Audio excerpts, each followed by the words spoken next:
Hey guys, tonight we venture into an emerald green labyrinth of coral-strewn islets that cling to the edge of Pohnpei's lagoon. A place so quiet you'd swear the stones are holding their breath. You might not survive the first day. Reef urchins with attitude patrol the shallows, and rumor has it a ghost eel will judge your pajama choice. So keep your wits about you. So, before you get comfortable, take a moment to like the video and subscribe, but only if you genuinely enjoy what I do here. Drop a comment with your city and the exact time you're tuning in. I'm genuinely curious if someone's listening from 3 time zones away. It's going to be slow, it's going to be gentle, and you might doze off faster than you'd expect. But if you wake up clutching your blanket, you'll know you've touched a fragment of Micronesia's greatest mystery. Now, dim the lights, maybe turn on a fan for that soft background hum, and let's ease into tonight's journey together, exploring a city suspended between coral and basalt that feels half myth, half reality. You step off a teak canoe and onto a narrow, barnacle-encrusted plank that bridges the water to the first islet. Beneath your bare feet, the reef pulses with life. Tiny starfish cling to coral heads, and anemones gently wave in the rippling sunlight. This isn't a natural island. Someone piled those jagged basalt logs into neat patterns, carving out hidden courtyards and secret channels. The air tastes faintly of salt and limestone dust, and you notice barnacle chips crunch as you walk. Overhead, white terns will against a perfect blue canvas, their cries echoing off monolithic walls that rise improbably from the lagoon. Even if you've seen pictures, nothing truly prepares you for the moment when human ambition meets the restless coral sea. As you look around, you realize the entire complex sits atop a narrow shelf of living reef that itself rests on a submerged volcanic terrace. Pohnpei's volcanic core, uplifted millions of years ago, erupted in fiery fountains that cooled into dark basalt. Over time, coral polyps built up ring reefs along the island's edge, only to be later embedded within a human-made grid of islets stretching nearly a mile along the shoreline. The lagoon behind you remains placid, its waters ranging from jade to deep sapphire. You can almost see sponges filtering plankton in the shadows beneath basalt pillars. All this is possible because geology and biology conspired first, and artistry came second. The volcanic origin is plain. Jagged outcrops of basalt cluster in the deep waters beyond the reef. From those flashes of black, columns of prismatic basalt, like giant organ pipes, protrude into the sunlight. Each column, shaped by the slow cooling of lava, cleaves into hexagonal sections. It's one of nature's quirkiest tricks, molten rock settling into symmetrical shapes all on its own. You can't help but run your hand along a rough surface, feeling tiny pits where gas bubbles escaped during cooling. An obscure fact, some of these basalt logs weigh over 2 tons apiece, yet they lie here in perfect alignment, as if placed by giants, though human hands managed it instead. Closer to shore, coral creatures worked tirelessly for millennia, secreting calcium carbonate that formed sturdy skeletons. When waves and storms broke down older reefs, fragments of coral tumbled into the shallows, creating a natural foundation of rubble and sand. Over that unconsolidated base, the ancient builders tipped and stacked basalt pillars in linear arrangements, then filled gaps with smaller rubble. You follow the line of a half-buried wall. Its stones fit so snugly that even a thin blade cannot slide between them. It's a construction method so precise it rivals dry stone walls in other parts of the world, though no mortar or metal clamps were used.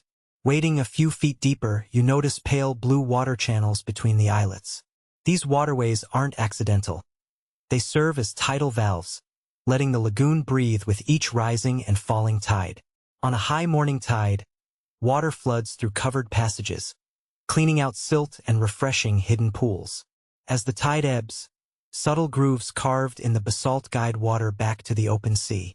It feels like a heartbeat you can almost hear, a natural pump engineered by a symbiosis of earth and sea. If you listen closely, you swear you can hear the soft gurgle of water beneath your feet. You wander onto a low platform where tiny barnacles and feather stars cling in multicolored clusters. This is one of the 92 artificial islets that comprise the city. Most are less than an acre in size, but together they form a network that looks like a giant stone net laid over a lagoon. Locals sometimes call it the Venice of the Pacific, though its layout is more labyrinth than Canal City. Each islet bears faint traces of structures. The stubs of basalt columns hint at where wooden houses once perched on stilted foundations. No one lives here anymore, but if you squint, you can imagine torchlight flickering along narrow causeways. Looking up, you spot the distant profile of Pohnpei's jungle-choked highlands. A mountainous spine looms behind the reef, its peaks often shrouded in mist. Rain pours down there in torrents, feeding freshwater swamps that drain into hidden mangroves. Those waterways once carried logs and canoes laden with basalt blocks and coral rubble toward the lagoon's edge. Although the quarry site sits nearly 7 miles away, expert paddlers could ferry heavy cargo on ocean-going outrigger canoes. The notion seems impossible. Imagine balancing tons of stone atop a narrow hull, but oral traditions insist it was done without metal tools. At the waterline, you dip your fingers into a tide pool teeming with brittle stars and tiny shrimp. In this delicate ecosystem, even a slight misstep can crush a crustacean or uproot a juvenile coral. You remind yourself to tread lightly. This reef remains alive, and you're just a guest. In fact, modern conservationists warn that rising sea levels and warming waters threaten the very foundation on which the islets rest. Ancient engineers never foresaw climate change, and their legacy now teeters on the brink of erosion and inundation. While you pause to watch a school of rudderfish dart through sunbeams, you recall that legend says the twin sorcerer kings laid the first stones by levitating them with magic. Though that's clearly myth, it speaks to the awe these structures inspire. The name Nan Madol itself means spaces between, a nod to the intricate canals weaving through stone walls. It's a poetic term, spaces between shells, between stones, between worlds. Even now, these channels whisper secrets of a civilization that blurred the line between land and sea. A subtle breeze carries the scent of tropical flowers from the nearest inhabited island. Somewhere behind the mangroves, a coconut crab clatters along a fallen log. These nocturnal giants, with armored shells and pincers strong enough to crack a coconut, patrol the shoreline after dark. An obscure local tidbit. Some early visitors thought coconuts were dropped by giant crabs as offerings, not realizing the crustaceans simply loved the taste. You shiver at the thought of encountering one in the shadows. Just another reason to stay aware. Circling back, you run a hand along a worn basalt sill, its surface polished by countless footsteps over centuries.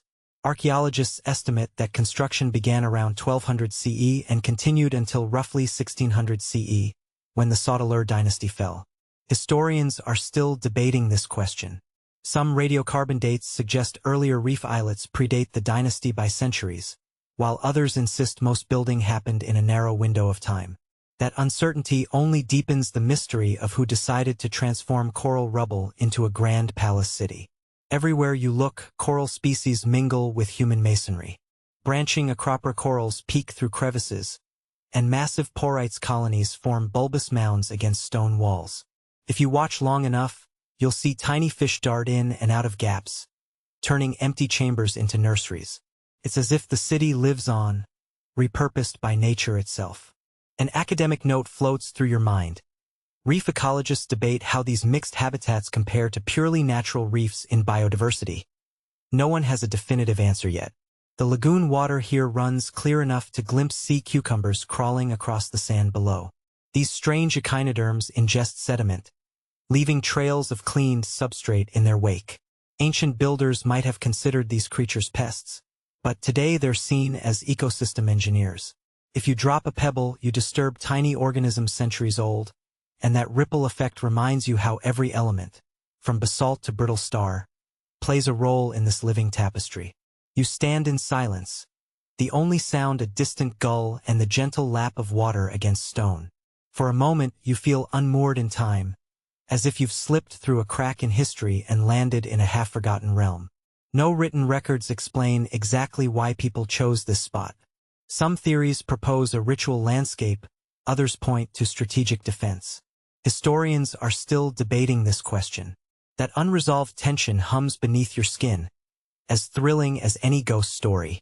Tracing a faint channel, you see tiny ridges carved into the basalt, an ingenious guide for water flow that shows an intimate knowledge of tides. You imagine craftsmen studying moon phases, noting when spring tides would flush debris through canals. This level of hydraulic engineering, without metal or written plans, remains a marvel. Modern engineers can only guess at the full complexity of the system, and field surveys continue to uncover blocked passages that hint at even more elaborate water control. An unanticipated chuckle escapes you when you notice a coconut husk stuck between two pillars, as if tossed there by a prankster crab. You're reminded that despite the grandeur, this place never abandoned its connection to everyday island life. Shellfish were harvested nearby, and fish traps were likely set in the lagoon's quieter corners. An obscure note: some scholars suggest oysters grown here may have been stocked purposely to feed palace kitchens, though concrete proof is scant. As afternoon light softens, shadows lengthen across the coral floors. You can almost hear whispers of sandals on basalt, children chasing hermit crabs, priests chanting in palm-thatched temples. Though no mortar holds these stones, their fit is so precise that they feel glued by memory. You realize how this origin story, volcanic fire, coral growth, human ambition, woven together produced something that neither nature nor culture could create alone. You breathe deeply, tasting salt, dust, and the faint hint of frangipani from somewhere inland. Each inhalation grounds you between two worlds, one forged by molten rock under fierce heat, the other crafted by countless polyps in clear, warm water. In your mind, the islets settle beneath you, a living stage set for an ancient drama of power, reverence, and endless labor. Slowly, you step back toward the wooden plank, pausing once more to take in the geometry of walls and waterways. The pattern is hypnotic, rows of black basalt glowing against white coral rubble. You realize this is more than a ruin. It's a record carved in stone and coral of human ingenuity, meeting the raw forces of earth and sea. And as you prepare to leave this first islet, you can't help but feel you've only begun to scratch the surface of Nan Madol's deep, living story.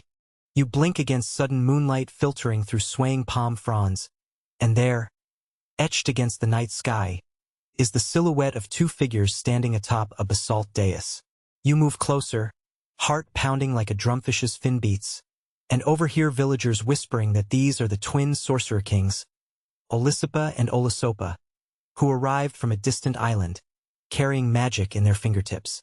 According to legend, they spoke to the stones in a tongue older than wind, and the basalt logs rose from the sea floor as though alive. You might roll your eyes at magic, but you can't deny the shiver crawling up your spine when you touch the impossibly straight edge of a column and imagine it floating, unchained, through moonlit waters. In the flicker of your torchlight, you trace the carved symbols at the base of the dais, spirals and wave lines that local myths say were etched by Olisipa himself to seal the island's fate. You can almost hear the chanting, Iku Nan Madol, spaces between worlds, a phrase that shimmers like heat over pavement on a tropical afternoon. Even today, some elders hum those lines at night, believing the words keep the restless spirits at bay. Mainstream historians agree the story of two founders reflects oral traditions shared across Micronesia, where twin sorcerer motifs appear in legends from Palau to Chuuk. Yet the precise origin of this tale, whether borrowed from neighboring cultures or born here, remains a mystery. Historians are still debating this question. You crouch by a shallow channel and notice scratch marks that archaeologists suggest may be ritual graffiti, left by priests seeking protection during the city's birth. An obscure fact: a handful of broken pottery shards recovered near this spot bear tiny star insignias. Scholars speculate they represent celestial twins, hinting that Olisipa and Olisopa were once worshipped as incarnations of a constellation. It's a quirky detail that places Nan Madol in a wider Pacific cosmology, where the sky and sea blur and gods drift among mortals. As you press onward, you find yourself before the towering remains of a throne room platform. Locals believe Olisipa sat here, staff in hand, harnessing tides like pulleys to move massive stones into place. You run your fingers over the rough basalt. Each hexagonal prism fits its neighbor so seamlessly that mortar seems almost insulting. Recent surveys date this platform's construction to around 1200 CE, marking the dawn of the Saudeleur regime. While the founder's magic may be legend, The technical feat of stacking hundreds of 2-ton columns without metal tools or drafted plans is well documented. A testament to ingenuity that still boggles modern engineers. Historians are still debating this question. Did workers use intricate wooden sledges and ramps, or was there a lost system of levers long since eroded by time? You wander into a low-roof chamber beneath the dais, where the twins' supposed private vault lies buried beneath rubble. Peering into darkness, you glimpse faint glimmers. Fragments of polished shell ornaments, carved bone pins, and an oddly shaped stone disc etched with concentric circles. An obscure tidbit. One disc is no larger than your palm, yet is cut from a rare black basalt found only in quarries miles inland. How it got here remains unexplained. Some say it was a talisman, others that it catalogued lunar cycles. Whatever its purpose, you feel its weight in your hand and imagine the twins invoking its power to bend the sea. Stepping back into torchlight, you notice the layout of this section corresponds with the Pleiades positions in the sky at the time of Nan Madol's founding. Modern archaeoastronomers chart those stars against precise radiocarbon dates, suggesting the city's builders timed their construction phases to align with celestial events. A mainstream fact: Polynesian and Micronesian navigators routinely used star maps for ocean voyages, and such astronomical planning underscores Nan Madol's place within that tradition. Yet some researchers caution that apparent alignments may be coincidental. After all, hexagonal basalt columns are prone to grid-like arrangements, and humans are experts at finding patterns. Historians are still debating this question. You pause to catch your breath by a tiny freshwater spring bubbling beneath basalt blocks. It's one of the only natural water sources on the islets, and legend holds the twins summoned it by striking a staff to the ground. Even today, locals sometimes leave offerings of breadfruit and shellfish here, hoping for blessings or rain. A lesser-known ecological note: the spring's water has a faint sweetness, likely caused by dissolved calcium and trace minerals from the coral rubble. A detail scientists only measured in the 1980s when diving surveys first sampled the lagoon's hidden pools. As you circle around, you notice 2 pillars leaning at a precarious angle. Locals joke they're conspiring to tip and reveal a hidden passage. You chuckle at the thought and remember the time an early European mariner misread such lean as evidence that the entire city was about to sink under its own weight. That misinterpretation made it into his ship's log, labeling Nan Madol the world's greatest folly. Though the city stands centuries later, it's an amusing reminder that even seasoned sailors could be humbled by these sorcery-steeped stones. You climb a gentle slope of rubble and emerge onto a raised causeway lined by alternating dark basalt and bright coral. Each step echoes with centuries of footfalls. Workers hauling columns, priests conducting rites, commoners carrying baskets of yam. This path, some suggest, resembles the pathless path mentioned in oral stories. A magical route that shifts underfoot, visible only to those chosen by the twins. While such tales are poetic, modern mapping reveals the causeway remains remarkably stable, its stones anchored deep into the coral bed. Yet the notion of a living, shifting pathway speaks to how myth and reality entwine here. At the causeway's end stands a semicircular platform facing the sea. A ceremonial stage, perhaps, where the founders proclaimed their rule. You imagine Olisipa raising his arms as waves rolled in like applause. Mainstream archaeological reports describe this as a public plaza, supported by radiocarbon samples from charcoal beneath the floor dating to the early 13th century. Still, the exact function, ritual court, social square, or landing point is unclear. Historians are still debating this question. You duck beneath an archway carved in the shape of a stylized eel, an animal sacred to Micronesian myth. An esoteric note: some petroglyphs in Palau depict twin eels, suggesting a regional motif linking water spirits to duality and creation legends. Could Nan Madol's founders have drawn on those mythic currents? The evidence is tantalizing yet fragmentary. No inscriptions specify the twins' genealogy, and oral versions vary from village to village.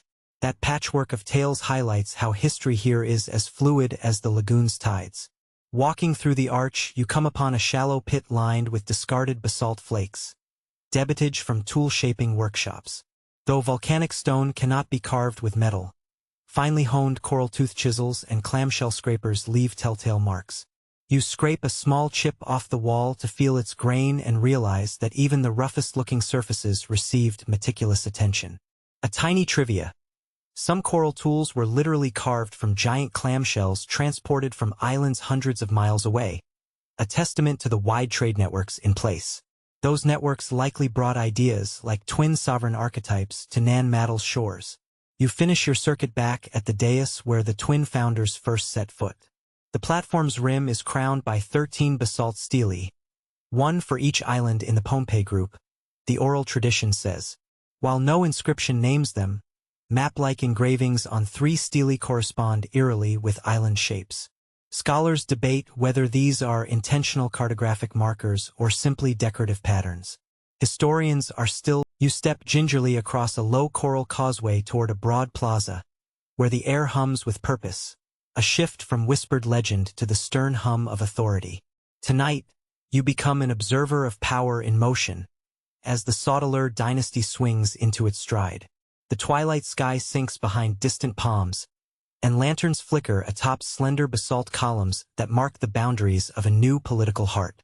You can almost hear the distant echo of chanting drummers calling villagers into line. Here, authority is as tangible as the rough stone beneath your sandals, and you're about to witness how a handful of rulers wove a web of centralized control across the atolls. When the twin sorcerers' era gave way to organized rule, the first Saudeleur chief, whose personal name has been lost in tides of time, emerged as a unifier, claiming the mantle of sacred intermediate between gods and commoners. You watch as he proclaims new decrees from a raised platform, his voice bouncing off basalt walls in sonorous waves.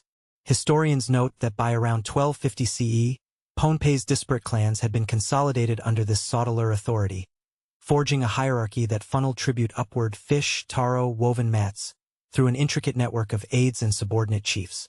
Your feet trace the lines of what was once the Great Path, a ceremonial axis stretching from outer islets to the heart of Nan Madol. Even today, this axis subtly guides your gaze toward the Saudeleur's grandest hall, its outline ghosted in fallen rubble and vine. You approach a sunken courtyard rimmed with basalt beams, where local laborers once assembled before marching to their distant orchards. Picture hundreds of hands, fishermen, farmers, weavers, drawn each dawn into service by bowstring horns. The Saudeleur regime instituted a system called pingin, a corvée labor tax requiring every household to contribute workdays to public projects. Mainstream scholars agree that pingin was central to maintaining Nan Madol's expansion, but exactly how burdensome it became remains unclear. Historians are still debating this question. Was the labor tax moderate enough to sustain cooperation, or did it grow so heavy that resentment fueled the dynasty's downfall? Above the courtyard, you spot a sun-bleached relief carved into a basalt lintel, a stylized image of a breadfruit leaf. Beneath it, a faded inscription in Old Pohnpeian translates roughly to "Land and sea serve the chief." It's the earliest writing discovered on the islets, dating to around 1300 CE. While Saudeleur messages are rare, this one underscores the regime's key message. Every resource, from reef to ridge, belongs to the central authority. An obscure note, carbon dating of charcoal found behind this lintel suggests that the inscription replaced an older motif, implying a deliberate campaign of iconographic renewal to reinforce new political theology. You follow a narrow channel to a cluster of small islets that served as administrative outposts. Here, you imagine scribes and envoys tallying tribute deliveries and mapping family lineages. In a low hut, you find fragments of painted wooden tally sticks, one side notched for yam offerings, the other for shellfish. You run your finger along the ridged pattern. 24 notches, 30, 40, each mark a household's annual duty. A niche fact: similar tally sticks appear in medieval Europe, but there they tracked grain. On Pohnpei, they recorded both food and fish in a dual accounting system. That duality hints at a sophisticated bureaucracy, one that historians only fully grasped after linen-wrapped sticks turned up in a 1970s salvage dive. As dusk deepens, you hear voices chanting in a courtyard temple. You slip inside and witness a solemn rite. Saudeleur priests offering kava root to the chief's envoys. The narcotic drink, a muddy brown brew, flows through coconut shells as part of an elaborate ritual that sealed loyalty. Mainstream accounts note that kava ceremonies reinforced social bonds, but they varied in scale. Some were private audience affairs, others grand affairs with hundreds of participants. No one knows exactly how many people could gather here at once. Estimations range from 200 to nearly 1,000. Historians are still debating this question. You linger by the temple's basalt altar, engraved with concentric circles arranged like ripples in water. Some archaeologists interpret this as a cosmic diagram, mapping lunar cycles, while others view it as purely decorative. A quirky detail, hidden beneath the altar, a jar of corroded bronze rings was found. An oddity, since metal was scarce on Pohnpei. These rings likely arrived via trade with the Sulawesi archipelago or even farther west. You slip one ring onto your finger and feel its cold weight, a tangible reminder of the Saudeleur's expanding influence beyond their home reef. Moving on, you pass a line of small chieftains' bungalows, each once belonging to district heads who answered directly to the chief. Their doorways face inward, toward the central plaza, so that subject chiefs would approach on bended knee. An obscure residential fact, the bungalows were built on low basalt stilts to ward off humidity and pests. Beneath the floors, soft coral sand allowed for natural ventilation, keeping the wood from rotting. Modern builders in Pohnpei still borrow this technique for seaside structures, though they seldom credit the Saudeleurs.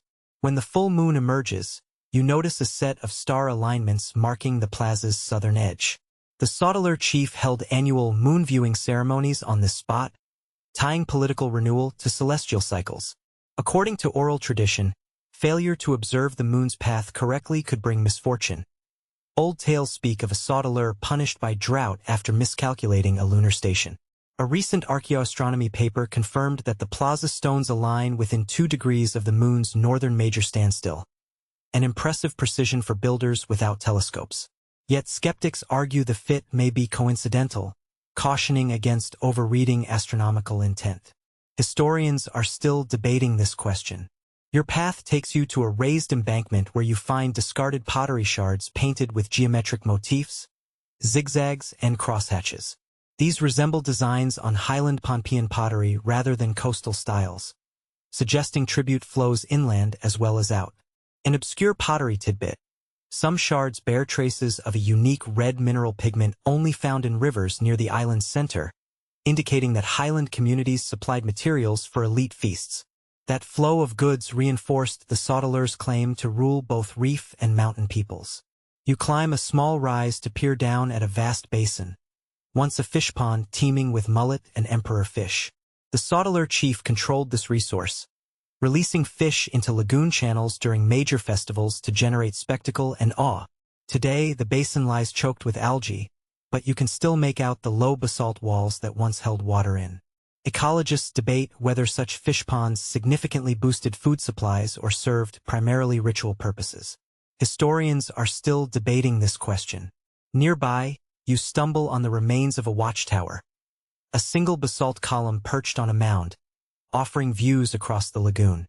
From here, messengers signaled with flame or woven banners, relaying news of weather, tribute arrivals, or potential uprisings. An aside, early European visitors mistook these towers for beacons used to guide canoes at night. In reality, they were more like early warning systems, part of a tight communication network that kept the sprawling islets synchronized. Midnight deepens, and you find yourself in the Saudeleur's private quarters. A low-roof chamber partially collapsed. Amid the rubble glints a gold foil bead, one of only a handful ever discovered. Gold isn't native to Pohnpei, so this treasure almost certainly came from the Philippines or beyond. You turn the bead over, noticing faint hammer marks. It's an exceptional find, suggesting that the Saudeleur elite traded with distant polities for prestige goods. A niche detail. One bead's metallurgical composition closely matches known Philippine sources, as shown by lead isotope analysis conducted in the 1990s, an advance that has reshaped our understanding of Micronesian trade networks. Leaving the quarters, you skirt a sacred grove where fallen pillars lie in improvised stacks, awaiting repair. Legend says the chief commanded repairs only in times of great prosperity, an architectural metaphor for political stability. Over centuries, those repairs waxed and waned with the dynasty's fortunes. By the early 1500s, maintenance slowed, and many causeways began to crumble, a physical sign of fraying authority. Historians are still debating this question. Did environmental stress, economic strain, or shifting allegiances cause the Saudeleurs to lose their grip? Your final stop is the Great Hall's collapsed portico, where broad basalt steps once led up to a massive roof supported by coral beam rafters. You run your hand along one step and feel small grooves, where tracks made by thousands of sandals passing over centuries. That simple groove pattern has yielded unexpected insights.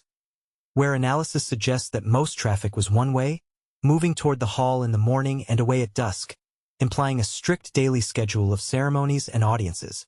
It's a microarchaeological detail that tells you more about the Saudeleur's disciplined ritual timetable than any grand narrative ever could. As you prepare to leave, you pause to look back at Nan Madol's silhouette, a jagged horizon of stone and shadow. Under the Saudeleurs, this city rose as both palace and prison, a place of breathtaking ambition and relentless control. While the twin sorcerers gave it magic, the Saudeleur chiefs gave it order, an order that flowed through coral causeways like sovereignty's bloodstream.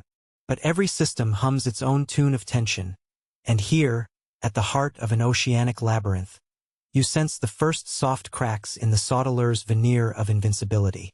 You step off the cramped walkway and onto a broader expanse of basalt rubble, where the true wonder of Nan Madol's construction lies in plain sight. The sun is low, casting long shadows that emphasize each column's hexagonal form, as though the stones themselves are standing to attention. Underfoot, you feel the uneven texture of broken coral, gravel mixed with sand, providing a surprisingly stable footing as you approach the angular walls. Here, you're not merely a spectator of legend or power. You're tracing the sweat and strategy of thousands of laborers whose collective effort shaped this Venice of the Pacific. As you run your fingertips along a polished pillar, you reflect on how these basalt logs came to rest here. The islets span nearly a mile, and each contains hundreds of pillars weighing between 1 and 4 tons. Mainstream archaeology concurs that most basalt was quarried from the twin peaks of Mount Nanalod on Pohnpei's interior ridge, roughly 7 miles inland, where hexagonal columns fractured naturally from cooling lava flows. Excavations at the quarry site have uncovered fracture lines exactly matching columns used at Nan Madol, confirming the geological source. Yet the path from quarry to lagoon defies easy explanation. How did islanders without metal tools or draft animals cut, moved, and raised such massive stones? Historians are still debating this question. You crouch beside a shallow channel where coral rubble was tamped into place, then inspect a cross-section of fill, angular bits of coral interspersed with crushed seashell and sand. The rubble serves as both foundation and filler, its irregular shapes locked together under weight, while sand and small stones fill gaps to prevent unwanted shifting. You press a fingertip into the coarse matrix and flick out a tiny fragment of sea urchin spine. An obscure engineering note: modern tests show that coral rubble compacts to a density comparable to light concrete, giving the islets surprising stability despite tidal shifts. Ancient builders thus achieved a primitive form of composite foundation, without realizing they were inventing early civil engineering. Moving on, you encounter the remains of what appears to be a construction ramp, the sloping face of stacked basalt gradually descending toward the water. You peer down and imagine laborers lining up in single file, each bearing wooden sledges cradling pillar segments. Their sledges would have been simple platforms of hardwood, perhaps breadfruit or breadnut timber, greased with coconut oil to reduce friction. Folk tales say they rode rollers made from palm logs, but experimental archaeology suggests that without metal reinforcements, wooden rollers would crack under heavy weight. Some scholars propose instead that workers hauled stones on braided coconut fiber ropes, sliding them over layers of wet coral sand that acted as a low-friction surface. Historians are still debating this question. You step back and scan the gentle incline where causeway meets sea. At high tide, canoes laden with newly cut columns could float to the edge of the ramp, enabling men to shift blocks directly onto sledges with minimal vertical lift. You picture dozens of canoes, each perhaps 20 feet long, rocking under the weight of basalt. A mainstream nautical fact: Micronesian outrigger canoes were among the most seaworthy vessels of pre-industrial Oceania, capable of carrying substantial cargo over open water. Skilled paddlers could synchronize strokes to maintain balance, even with heavy loads. Yet the logistical chore of distributing weight evenly across narrow hulls remains a marvel. As you follow the faint grooves carved into the ramp's worn surface, you notice parallel ridges, traces of braided ropes rubbing against stone. In some places, stones of similar dimensions still rest partly on the ramp, as though someone paused mid-project and walked away. You crouch to examine one such pillar. Its base is beveled, suggesting craftsmen trimmed it in situ to ensure a flush fit. An obscure quarrying tidbit. Analysis of basalt tool marks shows that ancient workers used precisely shaped coral chisels, teeth filed from giant tridacna clamshells, to score fracture lines before levering blocks apart. This low-tech method, described only in a field report from the 1970s, reveals a deep understanding of material properties. You rise and continue toward a massive stilted platform where columns stand shoulder to shoulder, forming an unbroken wall that frames a central courtyard. The columns vary only slightly in height, indicating careful measurement by builders who lacked metal rulers. Instead, they likely used lengths of rope knotted at regular intervals or template beams of wood marked by carved notches.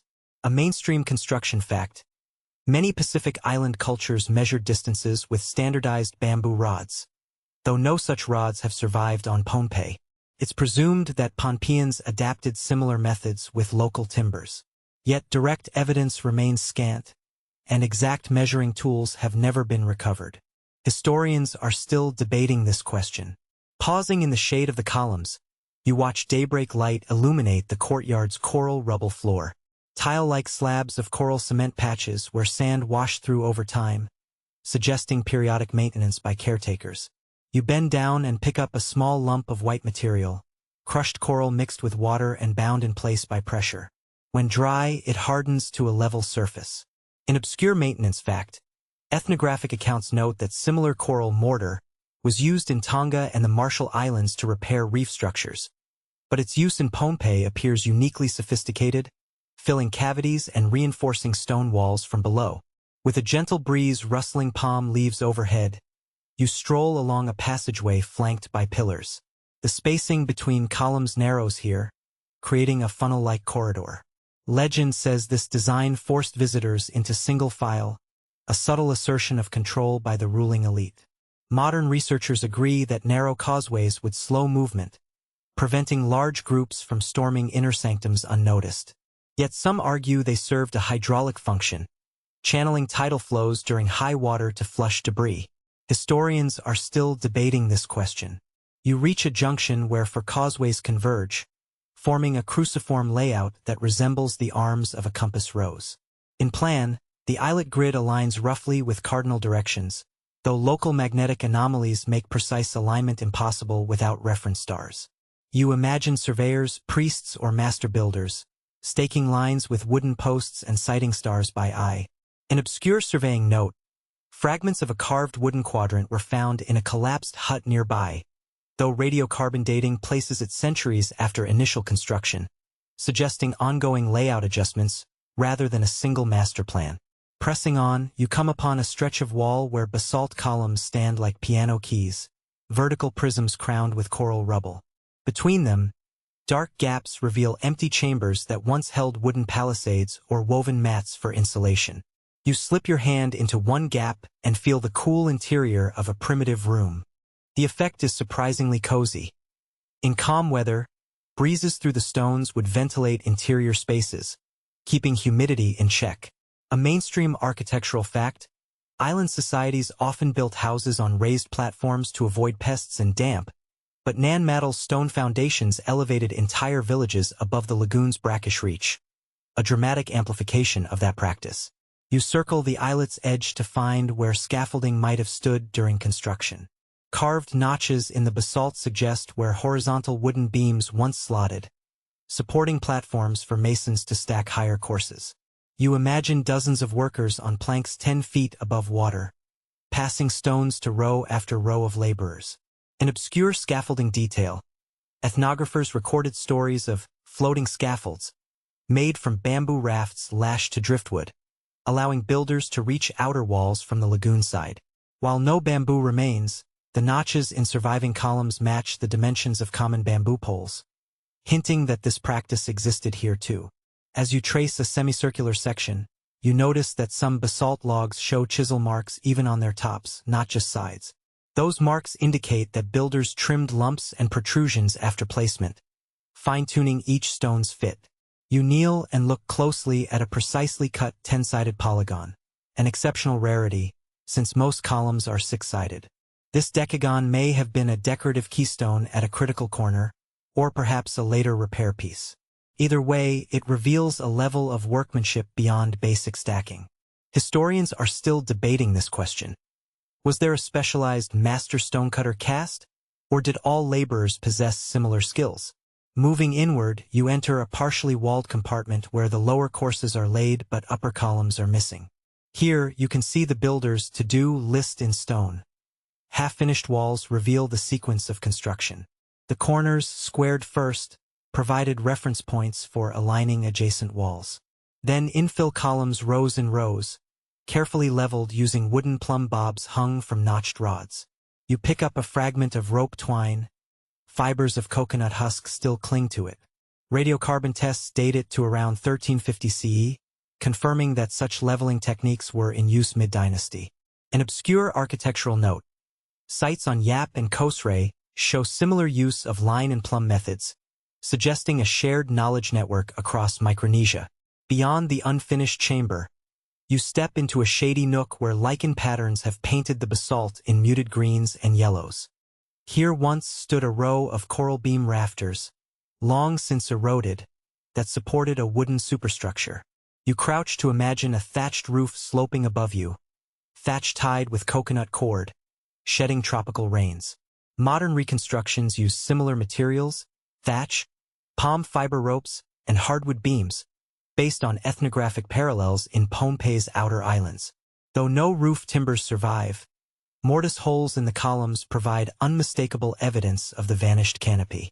You press on toward a broad landing where steps of coral rubble lead up to a sunken plaza.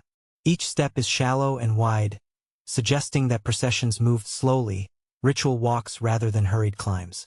You pause and imagine pageantry. Priests bearing drums, flag bearers in pandanus skirts, and the Saudeleur chiefs' retinue in their finest mats. Sunlight would have filtered through woven screens, casting dappled patterns across carved reliefs.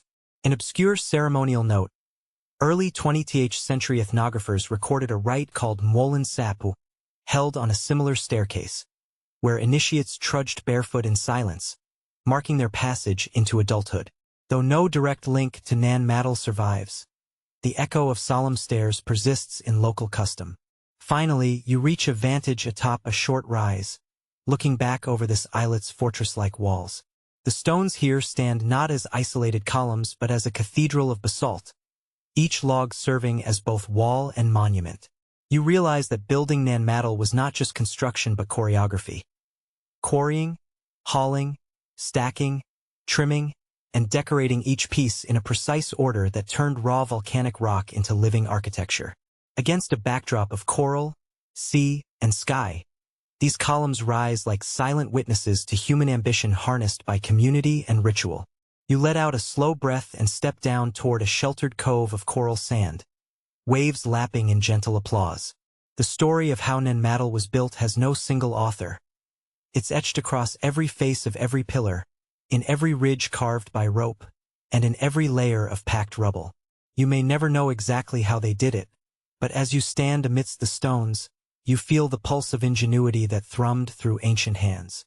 And with that, you leave this construction site behind, carrying with you the awe of an engineering feat that remains as confounding as it is magnificent. You step off the main causeway and find yourself in what was once the bustling heart of Nan Madol's daily life.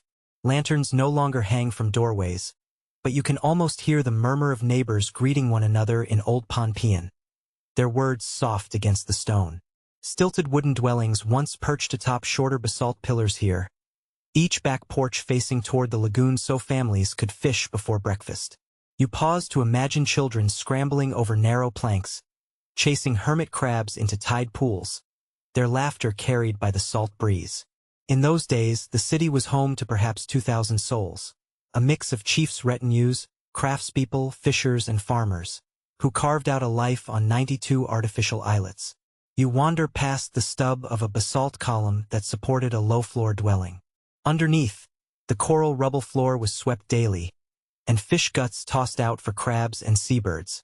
Mainstream studies agree that diet here was richly diverse. Breadfruit and taro formed the caloric backbone, supplemented by reef fish such as parrotfish and surgeonfish, while coconut provided fats and fluids. In fact, isotopic analysis of human bones in Pohnpei indicates more marine protein than in inland highland populations, reflecting the importance of lagoon resources in daily meals. Historians are still debating this question. Did commoners have equitable access to fish, or was the best seafood reserved for the elite? Your foot nudges a small pile of broken pottery shards, pieces of cooking urns and serving bowls. Some bear soot stains on their rims, evidence of communal feasting on taro stew spiced with wild pepper leaves. An obscure tidbit: a rare shard decorated with red ochre patterns was recently identified as coming from a style unique to a single workshop on a distant atoll, hinting that Nan Madol's residents imported specialized ceramics as status symbols. You run your finger along the etched swirl and imagine it cradling a savory soup served at a midday market gathering. Ahead, a narrow water channel slices between two islets, and you see the remains of wooden platforms where basket weavers sat cross-legged. They plaited pandanus leaves into mats and baskets so fine that water strained through only the tiniest gaps. Mainstream ethnographers note that these mats served both practical and ceremonial roles.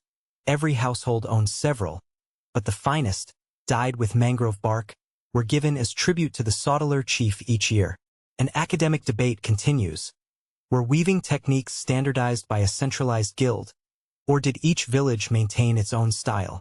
Historians are still debating this question. On the far bank of the channel, you glimpse a shallow trough carved into basalt, a communal kitchen sink of sorts. Water from the lagoon was diverted through covered channels into this basin, where women washed fish and pounded breadfruit into paste. An obscure household fact: early 20th century accounts recorded that some families added crushed burnt coral to their pounding mortars to sharpen the texture of breadfruit paste. An improvised grinding aid you won't find anywhere else in Micronesia. You cup your hand and imagine the cool rinse of lagoon water, tasting faintly of limestone and living plankton. Passing under a low arch, you enter a small courtyard lined with stone benches. Here, children practiced lashing bamboo frames together for kite making, using coconut fiber twine. Kite flying was both pastime and ritual. On certain moon phases, youths raced kites across the lagoon breeze, seeing whose could soar highest. Mainstream researchers observe that kites in many Pacific cultures symbolized communication with gods or spirits. The higher the kite, the closer it flew to ancestors. Yet some scholars argue Nan Madol's kite tradition was purely recreational, not religious. Historians are still debating this question. A gentle breeze stirs palm fronds overhead as you approach a fish drying rack, a simple A-frame of coral-hewn posts. Beneath it, rows of flying fish and small tuna once hung to cure in the sun. You crouch to inspect a single, bleached fish bone half buried in rubble. It bears cut marks from obsidian-like coral scrapers. An obscure culinary note: local lore hints at a fermented squid sauce called lei pi, used sparingly to flavor fish jerky, though no chemical residue has yet been found to confirm its existence. You whiff the air, half expecting a tangy whiff of umami that never arrives. Next door, two basalt pillars support what used to be a small smithy, or at least a metalworking shed. Although metal was scarce, bronze rings, iron nails, and copper gongs arrived via trade, and were occasionally reshaped into tools or decorative items. Mainstream archaeologists point to a handful of hammered bronze fragments found here, likely repurposed ship fittings from later European contact. Yet another find, a tiny tin alloy ornament, suggests earlier exchanges with Southeast Asian traders. Historians are still debating this question. How extensive were pre-European metal trade networks in Micronesia? Above the smithy site, you find the outline of a communal granary on raised stone stilts. Breadfruit, yam, and taro corms would have been stored here, wrapped in pandanus leaves to repel insects.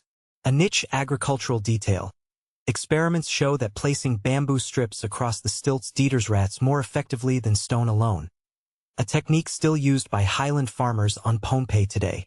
You picture families gathering around the granary at dawn, selecting tubers for the morning's stew. Drifting onward, you pass the remains of a textile workshop. Dye pits cut into coral rubble where women processed indigo-like pigments from native plants. Mainstream botanical studies identify a local shrub called kiru as the source. Its leaves yield a deep blue dye when fermented. Yet few dyed textiles survive the centuries. Historians are still debating this question. Did Nan Madol produce its own cloth for garments, or rely on traded tapa bark from distant islands? Turning a corner, you glimpse a shallow well lined with coral blocks, likely a source of freshwater rainwater runoff collected from thatched roofs. A small drip basin channels water into an adjacent trough. An obscure hydrological note, shell analysis of these basins reveals microscopic salt crystals, suggesting a deliberate rinsing process to remove residual brine, perhaps to preserve metal ornaments or clean sacred objects before ceremonies. You cup your hands under a dripping spout, savoring the pure, slightly sweet taste. You follow a low wall adorned with petroglyph-like indentations. Ancient graffiti, perhaps left by bored teens who dared to carve symbols of sharks, turtles, and starfish. One cluster looks like a hasty map, possibly marking favored fishing grounds across the lagoon. Mainstream iconographers treat these marks as valuable glimpses into everyday culture, but they caution against overinterpretation. Not every doodle carries deep meaning. Historians are still debating this question. At the edge of a tidally flushed channel, you spy an irregular basalt table, the site of a small marketplace. Women in woven skirts displayed baskets of shell necklaces, finely carved turtle shell combs, and polished basalt adzes for sale. An obscure marketplace note. Several adzes bear small triangular notches on their edges. A maker's mark that matches stone workshops more than 200 miles away, confirming inter-island craft exchange. You imagine haggling voices calling out prices in sing-song cadences, laughter punctuating the breeze. Nearby, a squat basalt block with a flat top served as a communal mortar for pounding giant clams into nut meats. You run your palm over the worn surface, feeling the rounded dents left by generations. An obscure dietary fact, clamshell analysis shows some meals were enriched with coconut cream and sea grape extract, a pairing you might still find in modern Pohnpeian cuisine. You take a deep breath, smelling frangipani blossoms drifting in on the wind. The sun dips low, and long shadows stretch across the mosaic of coral rubble. You pause by a low platform where elders once sat to adjudicate disputes, boundary lines between kin clans, fishing rights, or water access. A mainstream legal detail. Customary law on Pohnpei relied on a council of senior men and women, whose oral judgments held binding authority.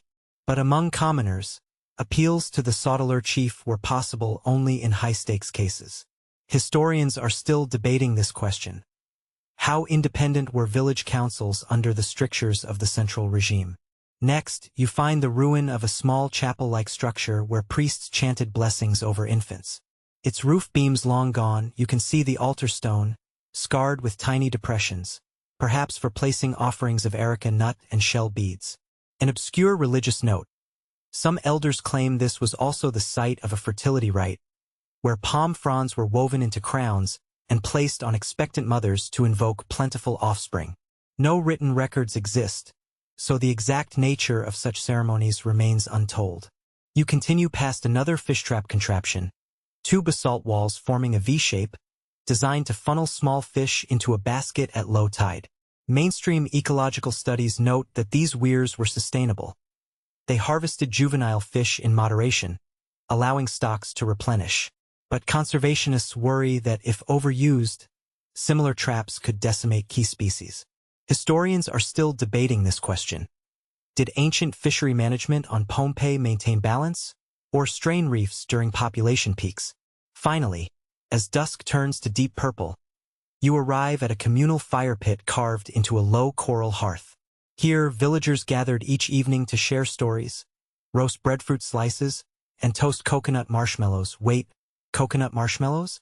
An obscure anecdote. You stifle a grin at the thought of ancient Pohnpeians whipping coconut cream into foam and caramelizing it over embers. There's no solid proof it happened, but a few throwaway remarks in a 19th-century traveler's journal mention sweet puffs of coconut at island feasts. An intriguing hint at culinary creativity. You sit on a nearby coral block and let the reef's evening symphony wash over you. Gentle lap of water, distant bird calls, and the soft rustle of palm fronds. In that moment, the stones around you flicker with echoes of lived lives, of children, elders, weavers, fishers, priests, and chiefs, all weaving the fabric of daily existence in a city built on coral and basalt. And as the lamp of sunset fades, you realize that though Nan Madol now stands silent, in its heyday it pulsed with the rhythms of ordinary people making extraordinary things possible. You slip beneath a low coral arch into the private sanctum of the Saudeleur priests, where the air is thick with incense smoke and muted whispers ripple across basalt floors. Torchlight dances off polished shells piled on benches like scattered stars, and you can almost taste the tannic bitterness of burning coconut husk. Tonight, you witness a sacred ceremony meant to bind the living to the unseen world, a ritual as old as the first stones laid in this lagoon city. At the center of the chamber stands a coral altar, its surface worn smooth by centuries of offerings. Priests in woven pandanus cloaks circle it in single file, each carrying something. A carved turtle shell cup brimming with kava, a woven basket of breadfruit blossoms, a platter of roasted flying fish tipped with edible ochre. Mainstream accounts note that kava ceremonies were a cornerstone of Micronesian spiritual life, reinforcing social bonds and invoking ancestral favor. Radiocarbon-dated residue analysis confirms that kava, or a closely related piper species, was consumed here as early as 1300 CE, well before European contact. Historians are still debating this question. Was kava a purely ritualistic libation reserved for elites, or did commoners share in its hallucinogenic camaraderie? You crouch to examine an odd detail. Beneath the altar's edge, small piles of red ochre powder lie beside tiny clamshell spoons. Local folklore says the powder represents the blood of a mythical shark god, offered to ensure safe passage of souls between worlds. An obscure note, ethnobotanists discovered that mixing that ochre with resin from the native ko tree produces a pigment that resists washing by seawater, a practical trick for preserving ritual colors in a damp environment. Only a handful of such ochre resin mixtures have been chemically analyzed across Micronesia, making this find uniquely illustrative of Nan Madol's fusion of art and belief. As the ceremony begins, you hear the deep thrum of slit drums echoing beyond the chamber walls. These drums, carved from hollowed breadfruit logs, produce vibrations believed to carry prayers into the depths of the sea. Mainstream archaeology has documented drum platforms on at least 20 islets, suggesting that rhythmic reverberation was central to communal rites. Yet some scholars argue that the acoustic emphasis also served a practical purpose, coordinating large groups during complex rituals, rather than purely spiritual calls. Historians are still debating this question. You watch the high priest, draped in a cloak of black rat fur, a material so rare it could only be sourced from mist-shrouded mountaintops, lift a conch shell trumpet to his lips.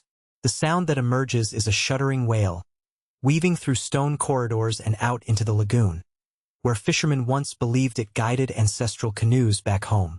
An obscure maritime detail.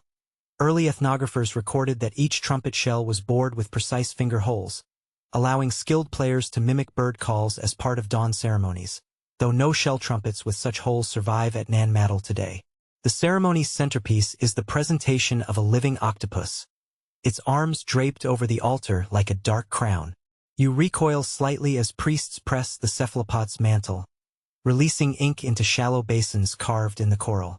Legend holds that the ink wards off malevolent spirits, drawing them into the sea rather than the world of the living. Mainstream scholars confirm ritual use of marine creatures in Micronesia, but this specific octopus rite appears unique to Nan Madol. Some biologists suggest the ink's antimicrobial properties may also have purified surfaces before offering other perishables, blending spiritual symbolism with practical hygiene. Historians are still debating this question. Following the octopus libation, a hush falls as priests scatter crushed coral across the floor in intricate spirals. You lean forward to see that the patterns map the paths of the Milky Way and the Pleiades cluster, an astronomical cue aligning terrestrial ceremony with celestial cycles. Archaeoastronomers using planetarium software have matched these floor designs to star configurations visible circa 1400 CE, suggesting that timing rituals with cosmic events was indeed intentional. Yet skeptics point out that similar spiral motifs appear in purely decorative contexts elsewhere on Pohnpei, cautioning against overinterpretation. Historians are still debating this question. Beside you, an elder priest murmurs a chant in Old Pohnpeian, Iku Nan Madol, Iku Nan Pun.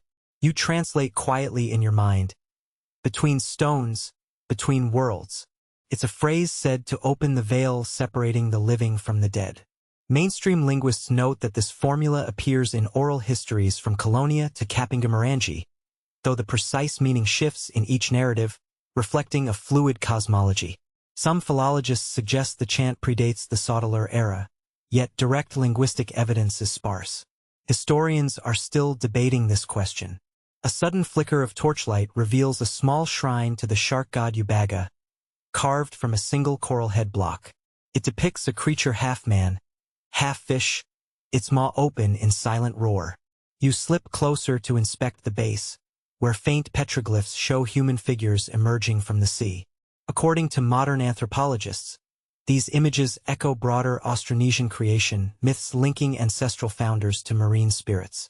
However, some iconographers argue that the petroglyphs were added centuries later by coastal refugees fleeing inland conflicts, an example of reusing sacred spaces with new mythologies. Historians are still debating this question. The ceremony culminates in the sacrifice of a pig, though not the uproarious butchery you might imagine. Instead, the animal is suffocated with fragrant leaves of the local wawa tree, a practice believed to spare its spirit undue suffering. This technique appears in few other Micronesian contexts. On Yap, for example, pigs were ritually speared. An obscure zoological note, experiments show wawa leaves contain sedative compounds that carry through pork, suggesting the choice of foliage may have been both symbolic and gustatory, producing meat prized for its tenderness during high feasts.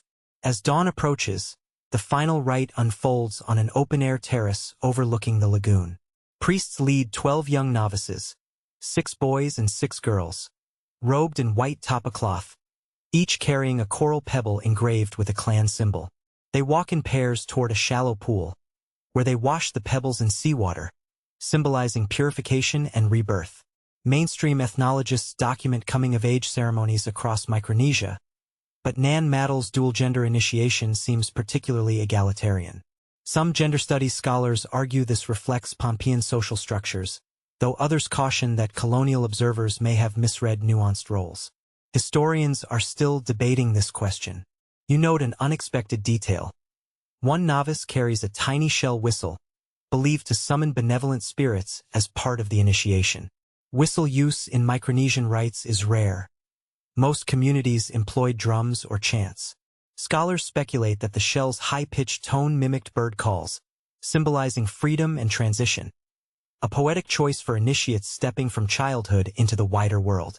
With the novice's purification complete, elders present a woven mat dyed in crimson, made from mangrove bark mixed with snail secretions, to the chief priest. The mat, covered with geometric motifs, is rolled up and stored in a sealed vault, emerging only at the next solstice ceremony. A niche craft detail. Microscopic analysis of dye residues shows that snail secretion accelerates mangrove tannin binding, yielding a richer hue, a technique documented in a 19th-century sea captain's journal but not widely practiced elsewhere. As the ceremony winds down, priests and novices retreat into shaded pavilions, leaving behind a scatter of offerings. Shell necklaces, coconut fronds, and strands of red fiber cord. You pause at the threshold, listening to the distant lap of waves against basalt. The stones themselves seem to hold their breath, silent witnesses to rites that have echoed here for centuries. Stepping back into the night air corridor, you carry with you the hush of sandal-soft chants and the tang of octopus ink. You realize that these sacred ceremonies did more than honor gods. They wove social fabric, marked cosmic rhythms, and bound every soul, from chief to commoner, into the living tapestry of Nan Madol. And as you leave the temple's embrace, the echo of drumbeats and whispered prayers follows you across coral causeways, a timeless cadence urging you onward through the city of stones. You step into the slender hull of a traditional outrigger canoe, its curved sides carved from a single massive breadfruit log, and feel it rock gently as paddlers settle into position. The timber underfoot still smells of sap and sea salt. Above you, bamboo outriggers extend on slender arms, balancing the hull like a gymnast's limbs. A triangular crab-claw sail hangs furled at the mast, its woven pandanus panels waiting for wind. You settle onto a woven mat at the stern, pulses synchronizing with the low chants of your fellow travelers.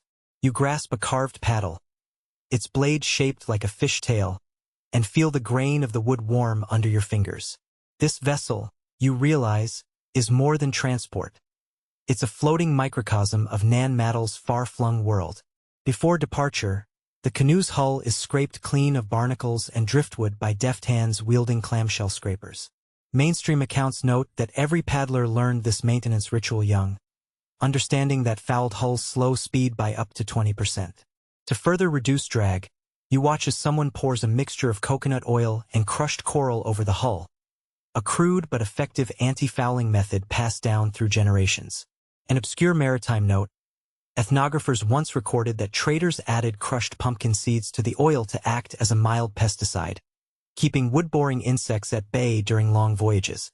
The result is a sleek underside that gleams in the sun, promising a swifter ride across open water. As dawn light filters through palm fronds, you push off from Nan Madol's coral steps and slip into jade-green lagoon water. The paddle blades dip in unison, sending ripples that disturb schools of juvenile surgeonfish. Behind you, basalt columns fade from view. Ahead, the open sea beckons, horizon blurred by morning haze.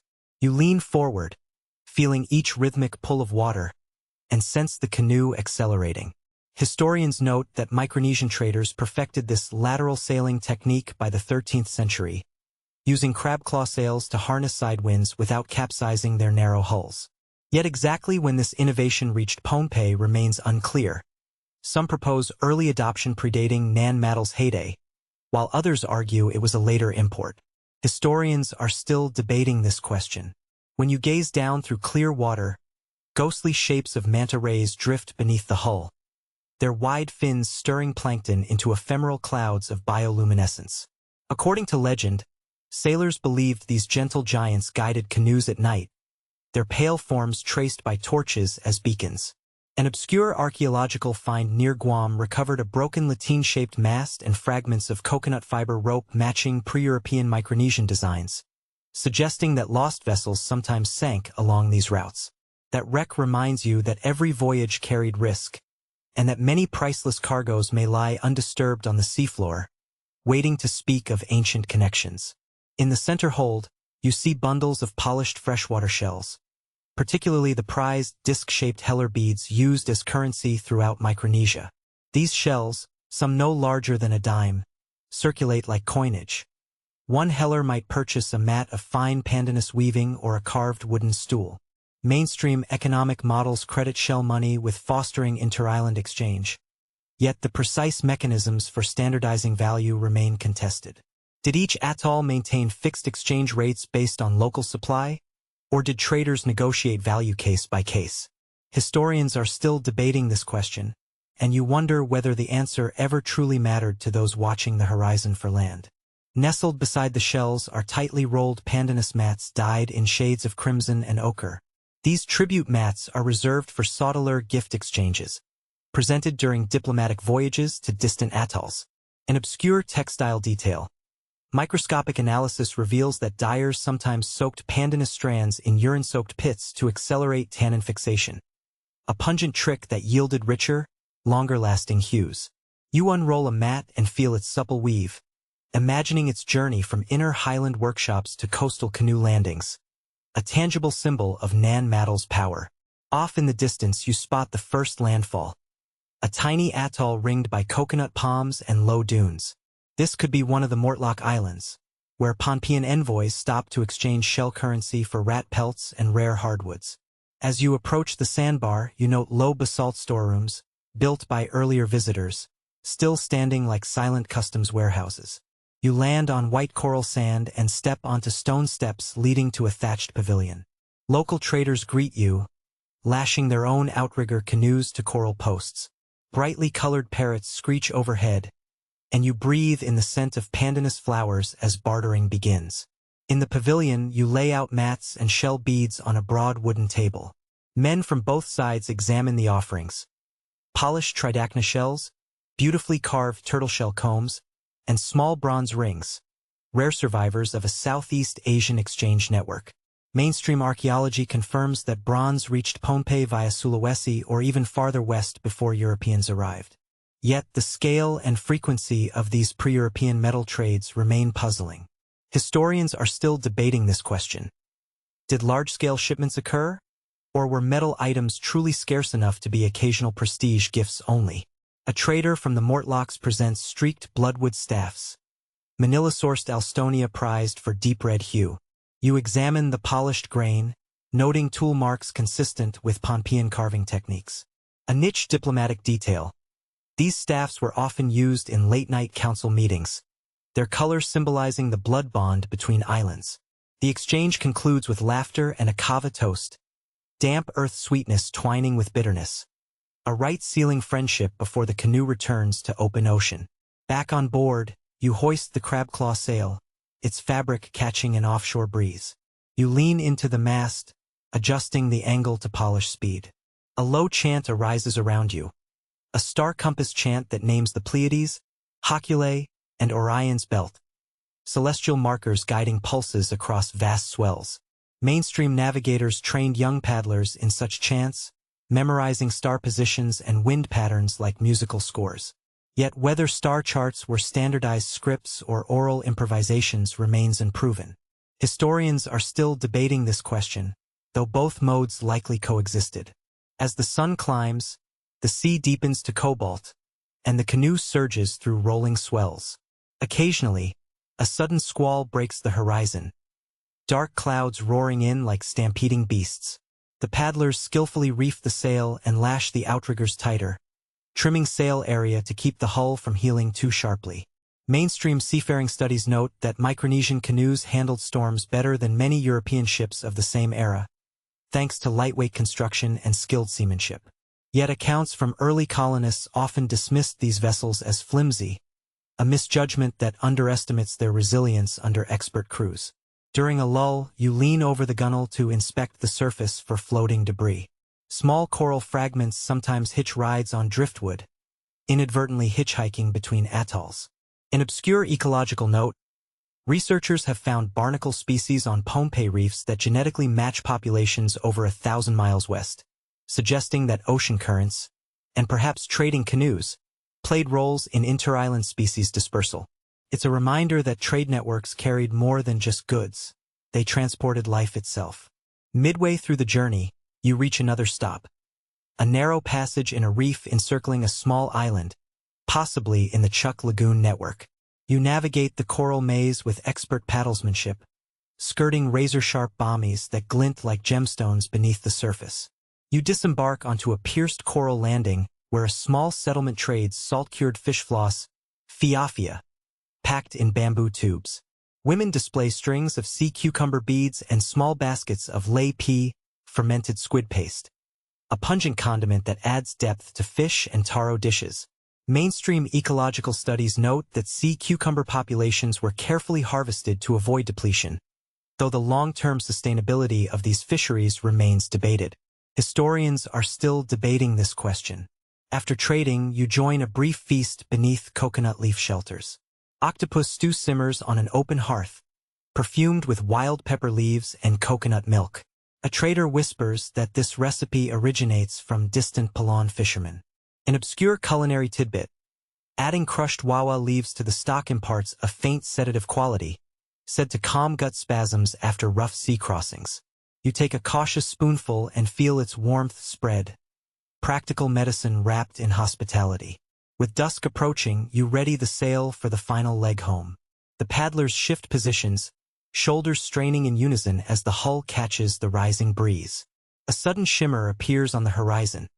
A school of bonitos chasing baitfish, their silver bodies flashing. You recall isotopic studies showing that bonito were prized aboard trading canoes for both food and bait, linking ocean ecology to economic practice. Yet whether bonito fishing was a planned strategy or opportunistic catch remains unclear. Historians are still debating this question.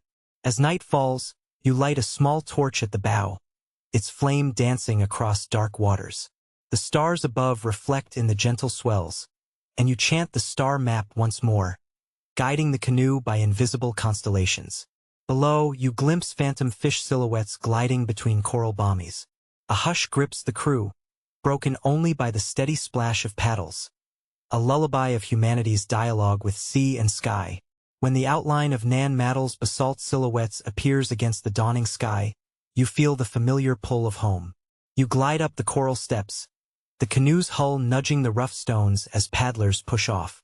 You step onto solid ground, heart still pounding from the journey. Behind you, the endless ocean shimmered with possibility. Ahead, the stilted islets await, silent witnesses to the trade winds that shaped this palace city. You look back at the schooned hull, now gently tied to coral posts, and realize that each voyage threads islands together, intertwining ecology, culture, and economy in a living tapestry. Nan Madol stands not as an isolated marvel, but as the hub of an oceanic world, where paddles carved highways and shells spoke louder than words. And as you step away under a rising sun, you carry with you salt-sweet memories of distant atolls, knowing that no stone city can endure without the currents that bind it to the wider seas. You slip through a narrow gap in a basalt wall, ducking low as the cool air greets you like a secret handshake. Beyond the entrance, a shadowed corridor slopes downward, its floor slick with algae-dusted coral rubble that crunches softly underfoot. Flickering torchlight reveals carved niches set into the walls, tiny vaults once sealed with wooden doors, now warped by centuries of salt and time. As you pick your way deeper, the hush thickens, broken only by distant drips of water echoing off stone. This is one of Nan Madol's hidden chambers, a subterranean warren of buried rooms and forgotten alcoves. You feel the thrill of trespass, exploring spaces so private they were never meant for common eyes. After a few tense steps, you find yourself in a vaulted gallery where massive basalt slabs form a corbelled ceiling. The stones interlock like puzzle pieces, each trimmed at precise angles so the roof supports itself without timber beams. Mainstream archaeologists note that this technique, dry corbelling, is rare in Oceania, more commonly found in South Asian megaliths, suggesting either distant influence or convergent innovation. Historians are still debating this question. You run your fingers along a seam where two slabs meet, feeling the slight movement of stone that tempts collapse, yet somehow holds firm. A skittish gecko darts across your hand, its mottled skin blending perfectly with the weathered basalt. You freeze, heart pounding, before it vanishes into a crevice. In the dim light, you notice curious symbols scratched onto the wall above where the gecko fled, a series of concentric circles and cross-hatched lines. In obscure detail, those petroglyph-style incisions match graffiti found in a similarly hidden vault beneath the Great Hall of Angkor Wat. Though no direct connection is known, it hints at a shared human urge to leave marks in secret spaces. You move on to what looks like a private antechamber, where a low basalt bench runs along one side.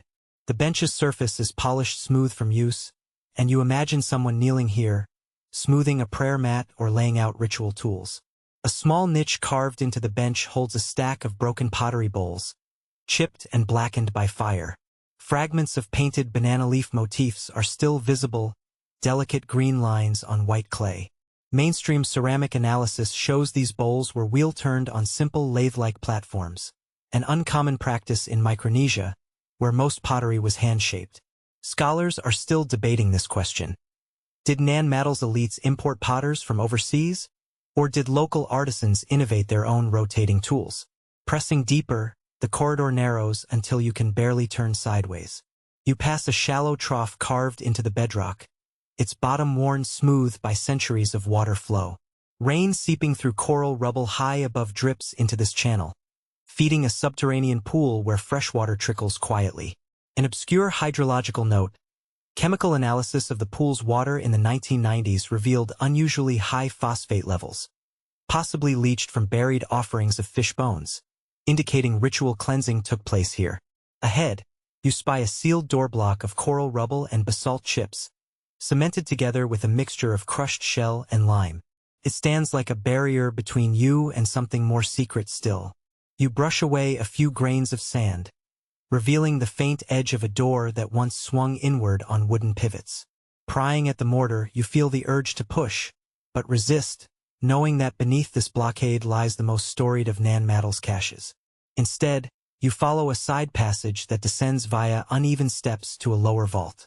As your torchlight swings around, you see stone shelves carved into the wall, holding dozens of small items once sealed in clay jars. A pile of empty jar fragments sits on the floor, their lids shattered. You crouch and pick up a piece etched with faint drips of red pigment, perhaps the last of a painted holy ointment. An obscure conservation note: cursory pigment analysis found traces of cinnabar, a mercury sulfide mineral rarely used in Pacific Island art, suggesting a value beyond mere color. A link to wider trade in rare minerals. You stand and brush against a rough basalt pillar, revealing a secret groove that once held a bamboo sliding bolt. The cleverness of the design, a mortise carved just wide enough for a batten of wood, makes you grin. Mainstream studies document similar hidden door mechanisms in Polynesian temples, but never before in Micronesia. Historians are still debating this question. Was this a local innovation or evidence of ritual exchange of temple-building know-how? Turning aside, you enter a chamber where the floor is strewn with broken adzes and flaked basalt debitage. These are the tools of creation, discarded in a hidden workshop beneath the palace. You stoop to pick up a sharpened spall, its edges still keen and glassy.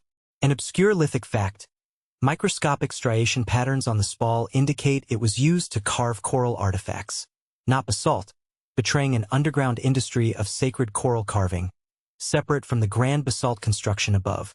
In one corner, a rounded basalt mortar sits half-buried in rubble. Its bowl is polished but for a cluster of tiny pits where shells were ground into powder. A broken clamshell spatula lies nearby.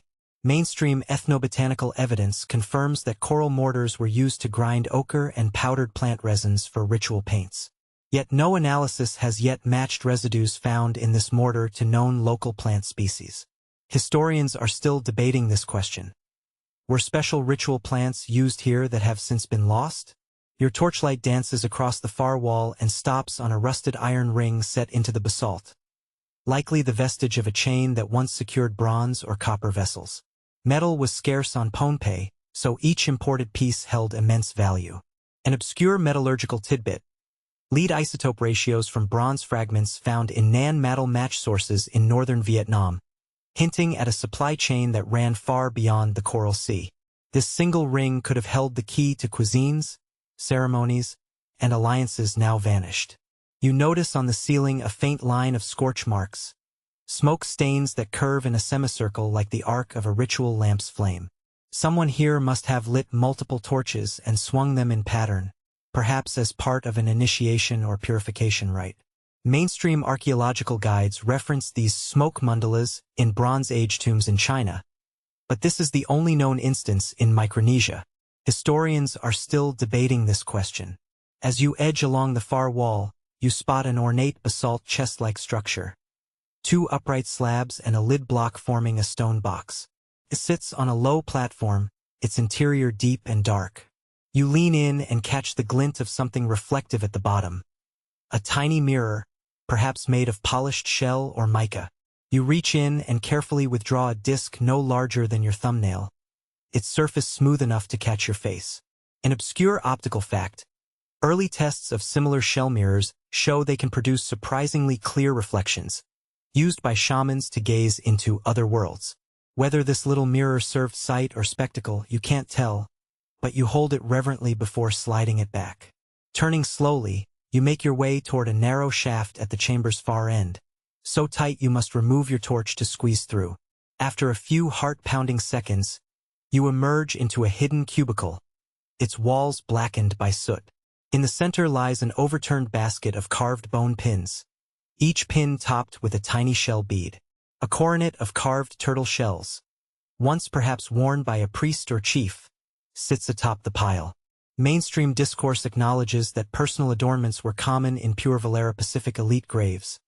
But here they lie unburied, as if abandoned mid-ritual. Historians are still debating this question.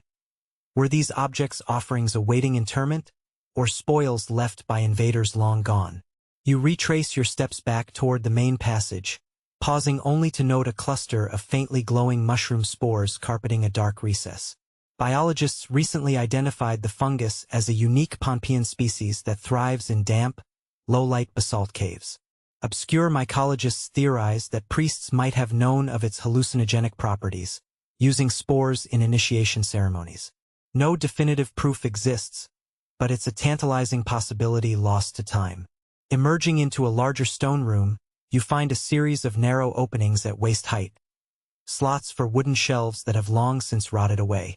On the dusty floor beneath, you spot a scattering of coral-carved game pieces. Small discs painted red and black, part of a board game now forgotten. Ethnographers recorded a similar game on Yap called Sa Cow, but the rules are unrecorded. Historians are still debating this question.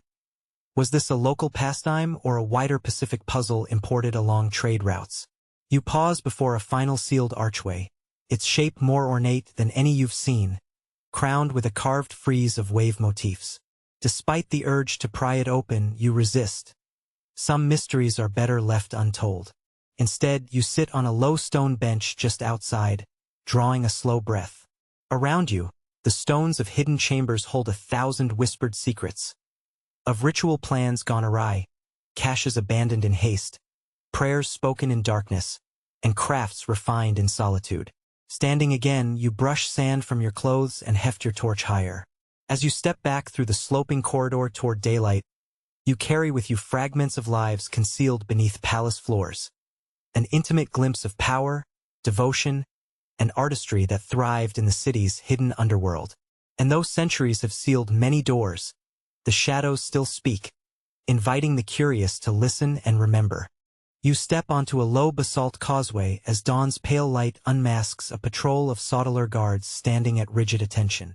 Their spears, long, thin shafts tipped with shark-tooth blades, gleam like rows of silent sentinels. You sense the weight of authority in the air. Here, every stone you touch, every footstep you take, falls under watchful eyes. No more the playful rhythms of daily life. Now you become subject to a regime whose power feels as heavy as the basalt walls themselves. As you move past the guard post, you notice the first of many decrees carved into stele lining the path. One proclaims that every man who fails to pay tribute by the full moon shall be cast into exile. Mainstream historians agree that the Saudeleur rulers codified such laws around 1350 CE, turning oral traditions into public pronouncements etched in stone to reinforce centralized control. Yet exactly when these decrees replaced earlier customary practices remains murky. Historians are still debating this question. You press on toward a small plaza ringed by stilted platforms once used for public shaming. Here, offenders were made to kneel on rough coral rubble with arms pinned behind their backs, while onlookers, including curious children, gawked from the raised walls.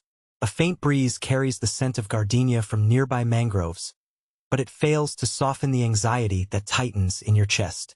You shudder at the thought of kneeling on those jagged stones, each pebble biting into skin. Beyond the plaza, you enter a silent courtyard where laborers gather before sunrise. Their woven mats lie rolled at their sides, and they shift uncomfortably on bare feet that have become calloused by years of hauling basalt columns. This is Pingan, the corvée labor tax that demanded every household provide workers for palace projects. Mainstream accounts estimate that a family of 5 owed roughly 20 days of service per year, though exact figures fluctuate across Saipan districts. Historians are still debating this question. Was Pingan an equitable communal duty, or did it tip into oppressive exploitation? You find yourself among the labor lines, shoulder to shoulder with fishermen in salt-stained loincloths and weavers in faded pandanus skirts. A sharp-eyed overseer, his paunch and ornate shell necklace marking him as a high official shouts instructions through a conch shell trumpet. You swallow hard, feeling the trumpet's vibration in your ribs. The overseer blows again and the lines split. Some men form a human chain passing 2-ton basalt logs. Others roll rubble carts along coral paths. You squat to heft a basalt fragment, its rough hexagonal face cutting into your palm. It's heavier than you expected, and your muscles protest. Nearby, a young woman carries a basket of coral rubble up a ramp, her knees shaking under the weight. A sympathetic breeze lifts her braided hair, and you catch her eye. There's no escape from this labor, whether you're chief or commoner. An obscure labor detail. Some scholars note that certain days of the lunar cycle were exempt from pingan, allowing farmers to tend crops during planting and harvest. Yet inscriptions don't always mention these exceptions, suggesting enforcement varied by region. After hours of toil, you're herded into a shaded alcove for a brief respite. The overseer stomps by, flicking a coconut fiber whip that cracks like a thunderclap. You flatten yourself against the wall as cowed laborers shuffle away. The whip's handle bears notches worn from years of use, a chilling reminder that mercy was rare beneath Saudeleur rule. An obscure punitive note. Travelers' journals from the early 19th century mention that overseers sometimes dipped whip tips in lime juice or chili paste to intensify pain. An embellishment often dismissed as myth, yet supported by traces of pepper residue found on some surviving whips. When you rise, you join a line of men carrying woven baskets laden with kula shells bound for the palace storerooms. Each shell, a prized piece of red-lipped tridacna, represents a token of subservience, tribute extracted from coastal villages. Mainstream economic studies highlight shell currency's role in cementing fealty, but they diverge on whether shell tribute was a regular tax or a special levy imposed during times of crisis. Historians are still debating this question. You pass beneath an archway into a gloomier section of the city, where the walls crowd in closer and the sky slivers into a narrow strip above. Here stands the Chief Justice's Hall, a basilica-like chamber with polished basalt floors so even you can see your reflection. Offenders were brought here for legal proceedings. Theft, assault, or failure to comply with labor quotas. Judges, usually high-ranking priests, presided in silence, their faces hidden behind woven masks of turtle shell and coconut fiber. Seated on a dais, you spot one such judge, her cloak woven from black rat fur and red-dye pandanus strands. She raises a hammered bronze gavel, imported from Sulawesi and polished until it gleams like copper. Behind her, 2 attendants hold open a ledger made of barkcloth pages, where scribes recorded names of defendants and verdicts. An obscure judicial detail.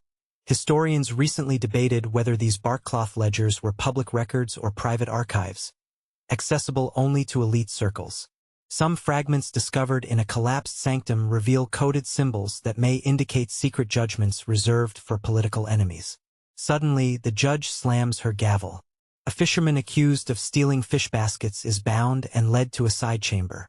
You follow, heart pounding, and peek through a slit in the basalt wall.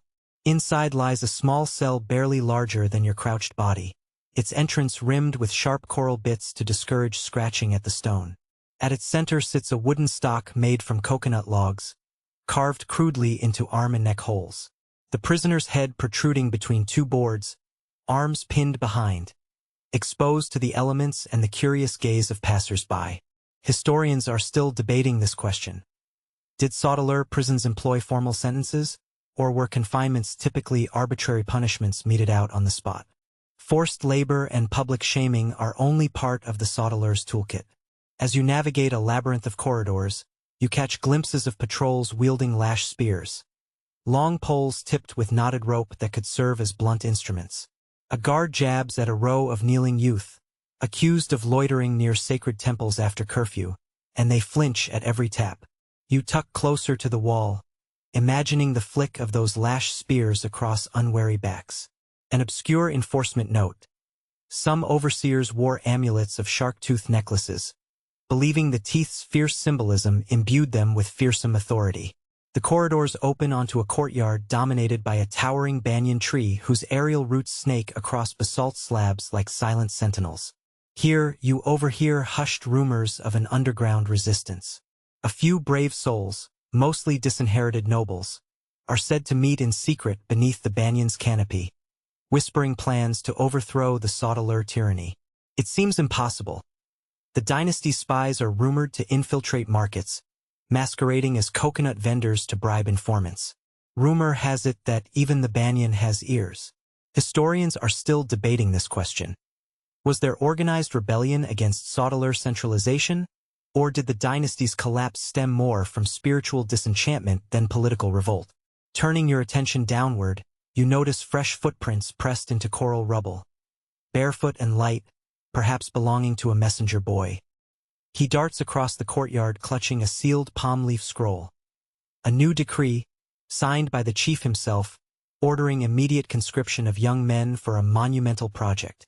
You barely glimpse the scroll's opening words, something about erecting a new temple in honor of the sun goddess, before he disappears through an arched exit. That single event encapsulates the Saudeleur style, never letting a moment pass without leveraging new labor or new tribute. You follow the messenger into an ornate pavilion where courtiers gather around carved tables. Seated on woven mats, they feast on salted fish and roasted breadfruit while they inspect the decrees. The chief's emissary, adorned with a necklace of hellers, reads aloud in a slow, measured voice. The crowd listens in awed silence. One misstep in interpretation could incur collective punishment. Historians debate how literally villagers took these public readings. Was it performative theater reinforcing status, or a truly binding proclamation everyone understood and obeyed? Historians are still debating this question. After the reading concludes, courtiers release a roar of approval and pass plastered gourds of kava among themselves.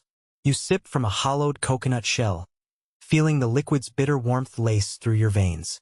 Tastes of control and obligation. A corvée decree may have forced this gathering, yet the shared ritual cements loyalty. Proof that the Saudeleurs knew the delicate balance between fear and favor. Night falls, but your day of servitude is far from over. The city's maze of causeways transforms into a corridor of shadows, with patrols checking the legality of every lantern flame. One misaligned torch, they warn, could signal attempted sabotage or illicit meetings. You linger by a causeway split, where you overhear two guards debating the proper way to punish absent fathers who shirked labor quotas. One suggests hanging wooden effigies of offenders in the mangroves. The other favors stripping them of fishing rights for a lunar cycle. Either way, the threat hangs heavy over every home, ensuring that compliance is more comfortable than defiance. You skirt the pale glow of a temple terrace where musicians once played slit drums in celebration. Now, the drums lie silent, and the door stands sealed with a fresh lime mortar patch, perhaps to quarantine spiritual dissenters who dared perform forbidden rituals. Legends tell of priests who invoked old sorcerer spells to heal the city, only to be branded heretics by Saudeleur decree. Their temples were bricked up, their chants silenced. Historians are still debating this question. Did the Saudeleurs suppress earlier magical traditions to consolidate power, or were the new priesthoods' rituals a natural evolution of sacred practices? By midnight, you find yourself before the chief's palace, an imposing stilted structure whose lofty platform is crowned by 100-ton basalt slabs.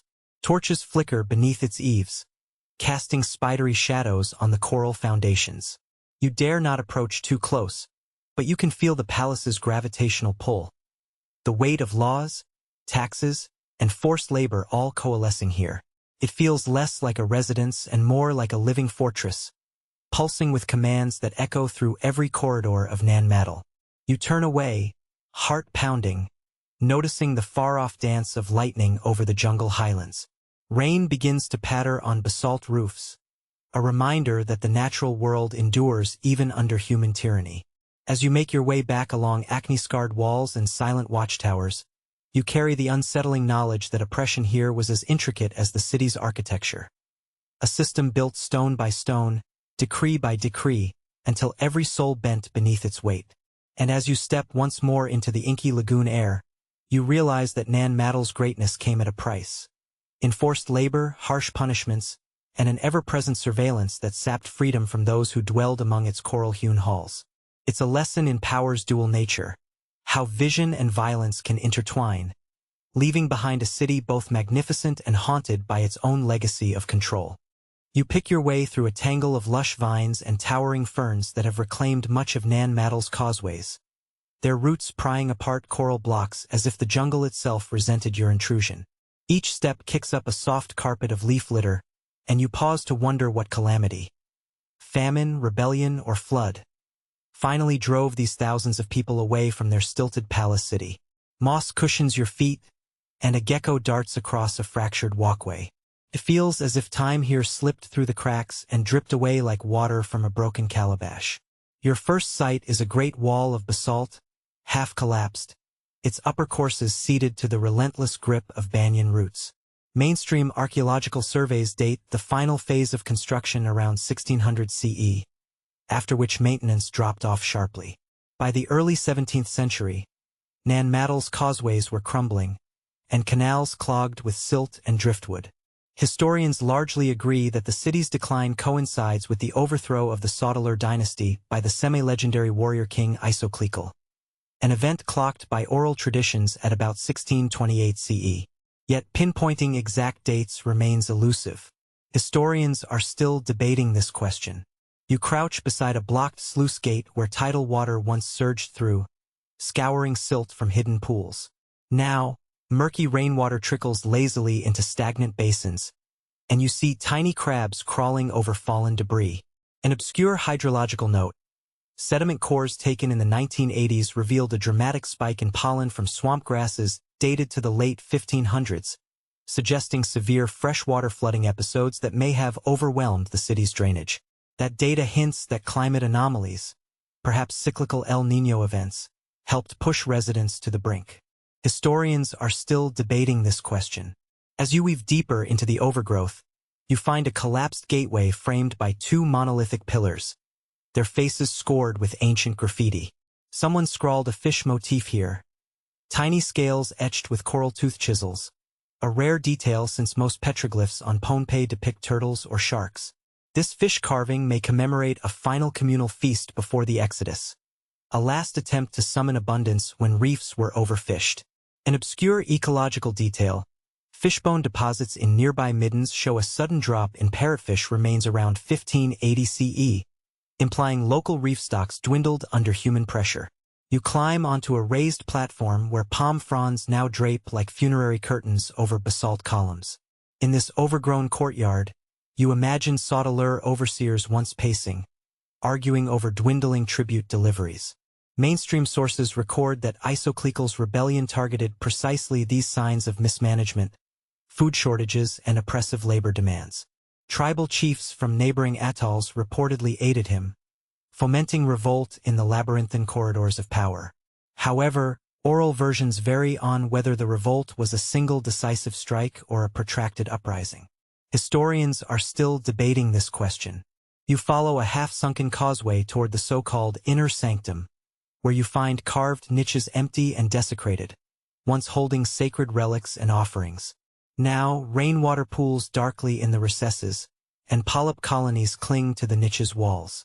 An esoteric ritual note: 19th century missionaries reported that before leaving, some priests broke their own idols and cast the fragments into the sea to prevent rival powers from desecrating them. Yet systematic archaeological evidence for these fragmented pieces remains scant, leaving the story largely in the realm of oral hearsay. Historians are still debating this question. As the sun slides low, you reach a breach in the outer wall where basalt blocks have collapsed inward like giant dominoes. Behind the breach lies a small chamber filled with brittle figure pottery shards. These vessels, once used for storing kava and ritual foods, are cracked and eroded. Laboratory analysis of residue reveals traces of the psychoactive Piper methysticum still clinging to interior surfaces, an unexpected testament to the longevity of organic molecules. That chemical preservation was first noted by conservationists in the 1970s and remains one of the few direct windows into ceremonial life here. Nearby, you notice a defaced relief of a Saudeleur chief's profile carved into a lintel. The face has been intentionally knocked back, gouged with chisel strokes that speak of anger and vengeance. Local legends say that Isoclical's forces systematically erased the dynasty's imagery, symbolically cutting down the old regime before dismantling its power structures. This remains a compelling theory but lacks definitive proof, as many carvings have simply worn away under centuries of weathering. Historians are still debating this question. Moving on, you discover the remnants of a once vibrant fish pond, its basalt wall now sunk and cracked. The pond's floor is carpeted with shell fragments and eelgrass. Mainstream ecological reconstructions show that such ponds once teemed with mullet and emperor fish, key staples that supplemented taro yields. Yet pollen cores suggest that agricultural yields also fell during the late Saudeleur period, possibly due to soil exhaustion on nearby islets. That combination of reef collapse and crop failure may have coalesced into full-blown famine, undermining the city's resilience. You scramble over a mound of rubble to reach a row of basalt columns, their bases surrounded by clusters of pottery stamping molds. These molds, used to form decorated earthenware, lie abandoned where artisans last worked them. An obscure artisan note: one mold bears the maker's mark, a triangular glyph matching patterns on a shard found on Kosrae, nearly 300 miles away, indicating that craft networks endured even during turbulent times. Such evidence shows cultural exchange persisted even as political power crumbled. As dusk deepens, you come upon a vine-draped causeway that leads to the so-called judgment platform, where transgressors stood before the chief's court. Now, the platform is fractured and tilting, covered in algae and litter. You picture laborers no longer heeding summons, leaving the platform to decay. Mainstream reconstructions describe the site as central to Saudeleur justice, but some scholars argue it also served as a staging ground for Isoclical's final push, where opposing clans could lure guards into ambush. Yet explicit battle debris has not been systematically documented here. Historians are still debating this question. You pause at a low bench area where a handful of coral flake tools lie strewn. These were the implements of daily maintenance: chisels, spauls, scrapers, now dulled by neglect. An obscure maintenance detail: ethnographic records mention a ritual last sweep, where caretakers would gather tools and deposit them in a communal cache before departing.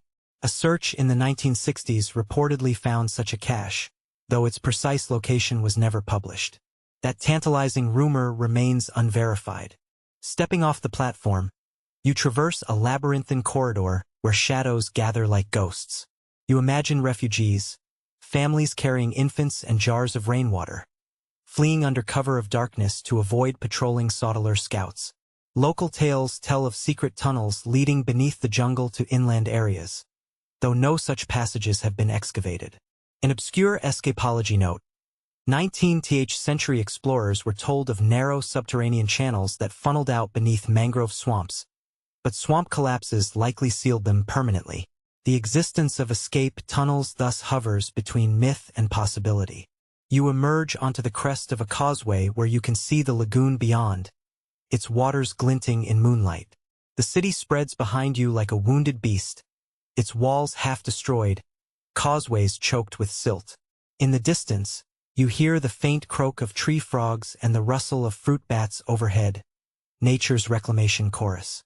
This vision of ruin carries a poignancy.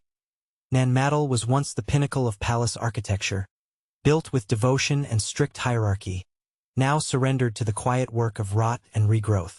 Before you leave, you pause at the entrance to the grand palace itself, its towering facade scarred by impact and time. You place your hand on a cool basalt column and feel its rough grooves, each nick a testament to hands that once labored here, now long gone. Mainstream conservationists stress that ongoing erosion from storm surges and rising seas continues to endanger the site, echoing the same forces that may have hastened its original abandonment centuries ago. It's an unsettling parallel, as though history threatens to repeat itself in slow, inexorable rhythms. Taking a final look, you imagine Isoclical's forces riding into the city, torches in hand, chanting victories over toppled idols. You picture families wading across shallows, dragging children and possessions toward exile. You sense the hushed sorrow that must have accompanied the exodus. A city of stone emptied by human drama. The silence here now is not peaceful.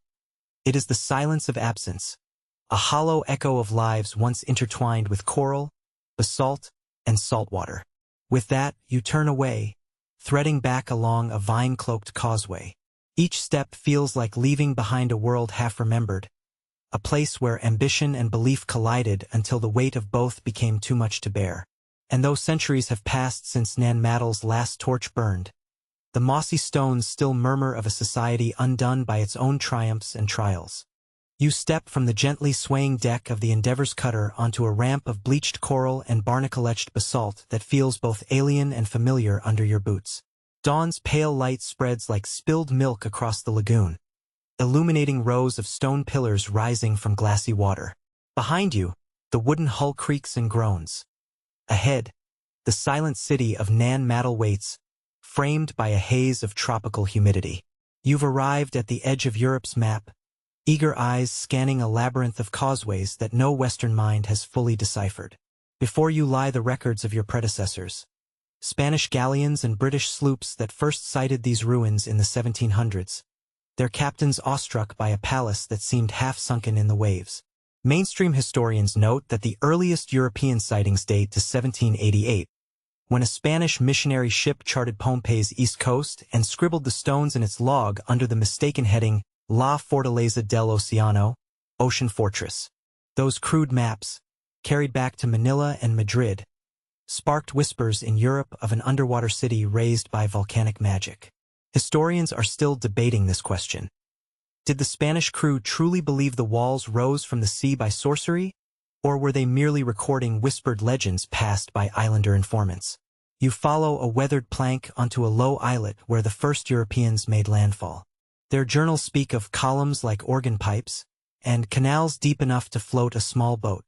You crouch to inspect a carved basalt lintel, the same one they described as bearing faint crosses, which they assumed marked Christian claim.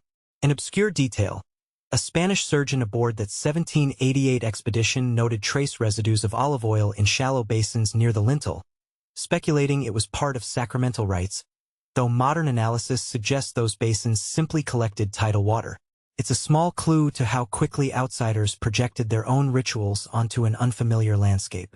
As the British naval surgeon's assistant, you carry with you a copy of Captain Wallis's 1828 illustrated account, which first brought Nan Madol's wonders to European audiences. In his drawing, causeways appear straight and broad, though the reality is a twisting maze of narrow basalt planks. Wallis measured walls 12 feet high with a hand-wrought chain, but his aides later admitted the measurement likely conflated coral rubble foundations with pillar height. Mainstream scholars credit Wallis's publication, appearing in the Royal Geographical Society Journal of 1830, with sparking scientific interest in Pacific archaeology. Yet some critics argue his illustrations smoothed over irregularities to make the site look more like classical ruins. Historians are still debating this question. You wander past a semicircular platform labeled Governor's Court in early English translations. The name stuck even though no governor ever lived here. An obscure cartographic trivia: 119th century naval chart mistakenly placed that platform on the lagoon's western edge, 15 degrees off true north, a misplacement copied in maps for decades. Mariners relying on that chart narrowly avoided running aground on a sunken reef, a mishap that reinforced the island's reputation for treacherous waters.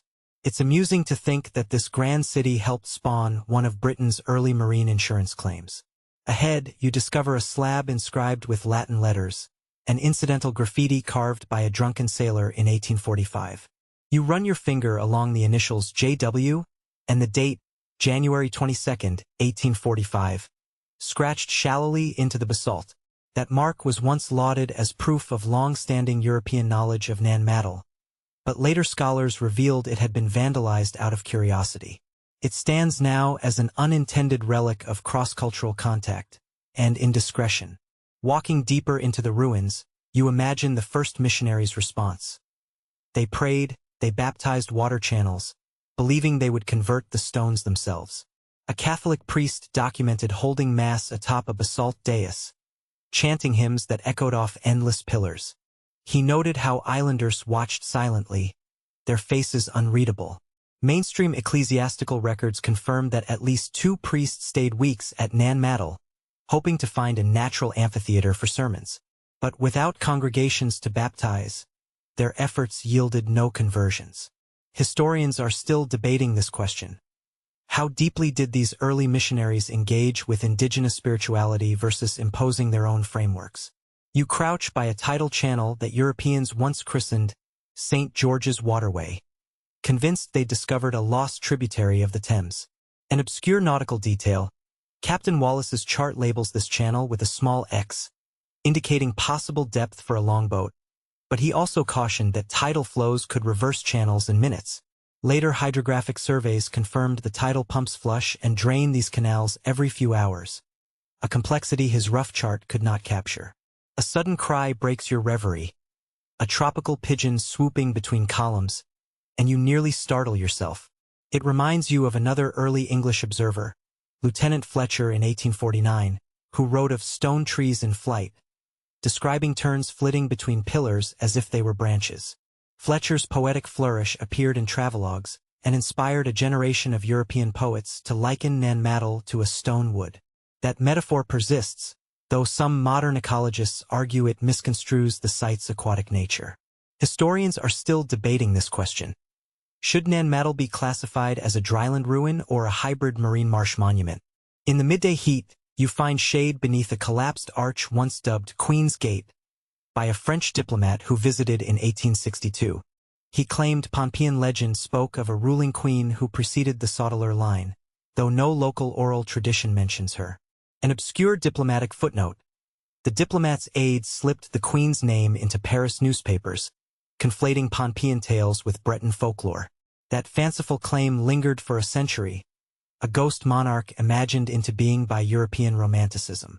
Moving on, you examine a patch of coral rubble floor where Griffin, an American trader in 1878, tried and failed to build a temporary camp.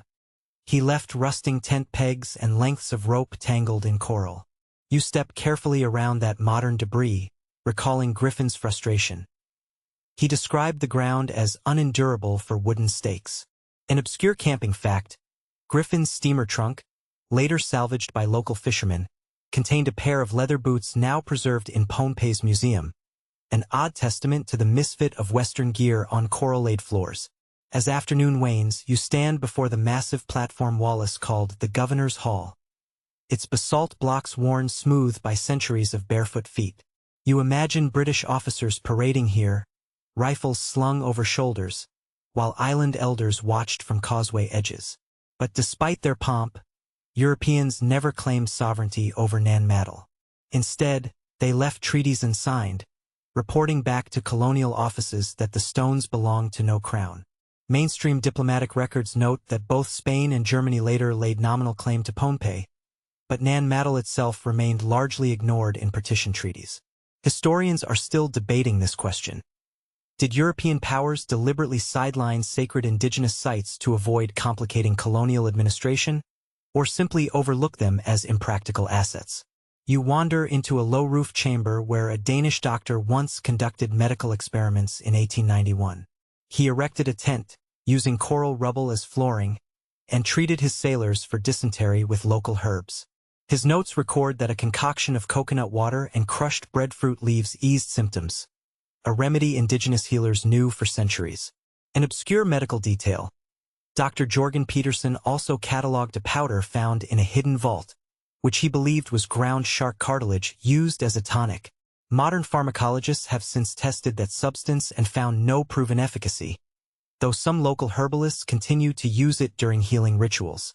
Ahead, you find the remains of a makeshift dock the Germans built in 1907, when they established a protectorate over Pohnpei. They used coral and timber to assemble a short jetty for unloading supplies, bread, canned meats, rum, and to transport survey equipment. Rusted nails still cling to rotted planks here and there. You imagine German surveyors trekking inland, triangulating positions with theodolites, while local porters hoisted heavy instruments across causeways. That colonial presence brought the first formal archaeological digs, though conducted more as land-use surveys than scientific investigations. Historians are still debating this question. Did early colonial surveys do more harm than good by disturbing hidden structures before preserving them? A low whistle of wind draws your attention to the horizon, where a modern research vessel bobs offshore, its white hull contrasting sharply with the jagged basalt skyline. National Geographic photographers recently camped here, capturing sweeping aerial shots that appear in glossy magazines. You recall reading their captions, "Mysterious City of Stone," but lament that few articles address the colonial lore layered over Nan Madol's true history. The popular narrative often foregrounds European discovery rather than centuries of indigenous stewardship. Historians are still debating this question. How do we balance recognition of European accounts with the islanders' continuous relationship with these stones? As dusk approaches, you climb a wooden ladder onto the deck of the cutter, breathing in the sea breeze that carries scents of frangipani and salt. You think of the first European to remark on the stone's uncanny fit. No mortar, no metal, and the bewildered note he scrawled in his diary. It must be the work of giants. You smile at his credulity. Giants or no, those columns stand because generations of Pompeians poured sweat, faith, and ritual into every hexagonal prism. With twilight settling, lanterns flicker along the deck, and you lower a small boat into the lagoon. As you push off, you glance back at Nan Madol's silhouette, an array of dark pillars against fading peach sky. In the wavering light, the city seems alive. Shadowed outlines shift like breathing stones, reminding you that this place has witnessed voyages of kings, traders, missionaries, and scientists alike. Each visitor carried their own lens, practical, romantic, demeaning, or reverent, but none captured the full story. You guide the boat through moonlit channels toward the Endeavor, heart thrumming with echoes of European footsteps that once carved new narratives here. You realize that Nan Madol's encounter with Europe was neither a single moment of discovery nor a neat chapter in colonial records. It was a complex weave of awe, misunderstanding, and selective memory. And as you drift back to your ship, you carry a deeper respect for the local voices whose tales outlasted every foreign logbook, every misplaced map, and every fanciful legend. You lean against a weathered basalt column as a soft Asian dawn light seeps into the tangled courtyard, where a team of early excavators is already at work. Their lanterns swing from bamboo poles, casting wavering shadows on coral-strewn ground. You watch as Dr. Paul Saracen, one of the Swiss naturalist cousins whose 1907 expedition first brought Nan Madol to the attention of Western science, crouches beside a shallow trench. He examines a smudge of charcoal on a fallen pillar base with a magnifying glass, murmuring in German about undiscovered chapters beneath our feet. Mainstream accounts credit the Saracens with producing the first detailed site sketches and photography of Nan Madol's ruins, recording over 90 islets and mapping causeways with remarkable precision for their time.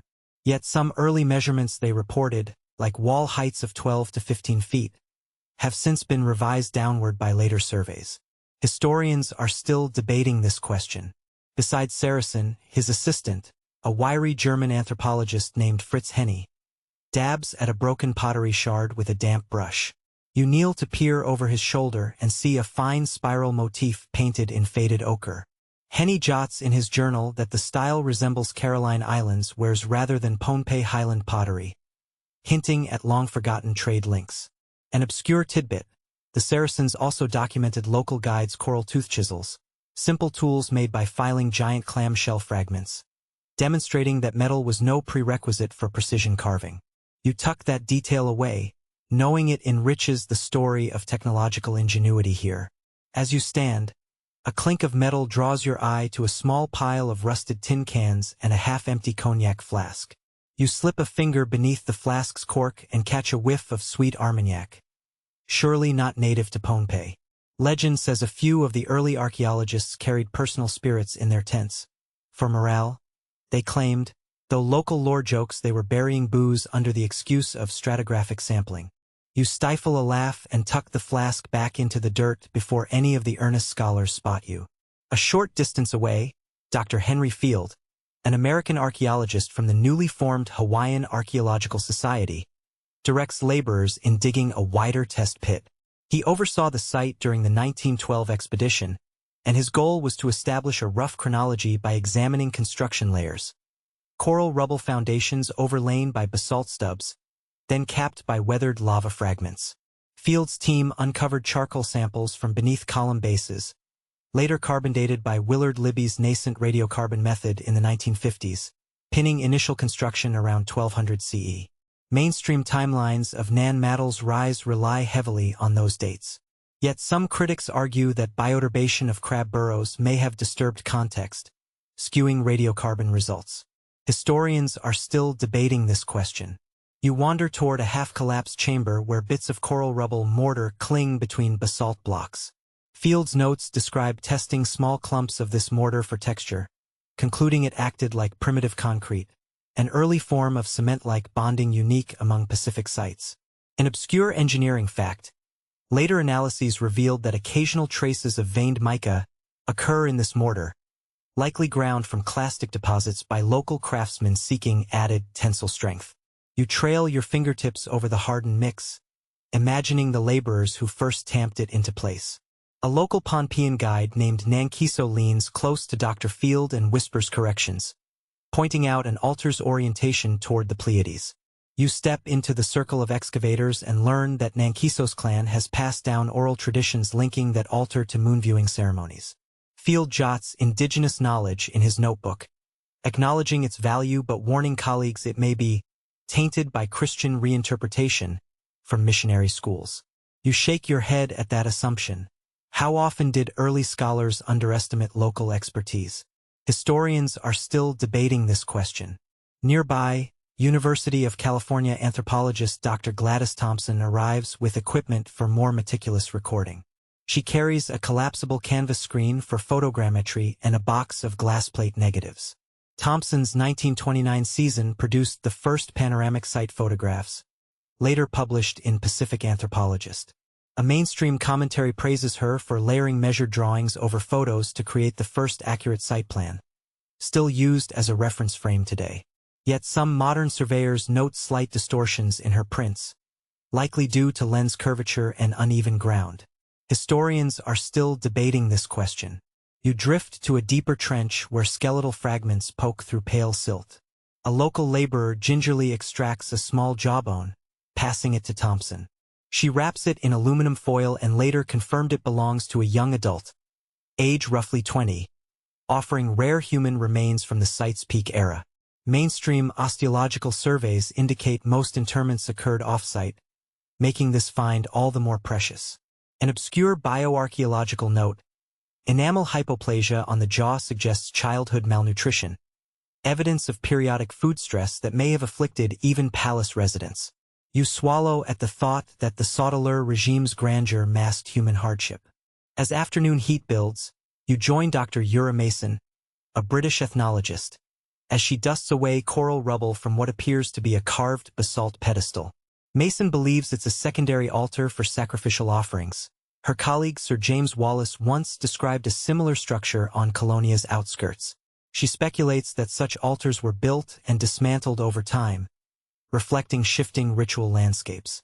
An obscure archaeobotanical detail, soil samples from beneath the pedestal show high phosphate concentrations, likely from decomposed offerings, making it one of Nan Madol's earliest identified sacrificial sites.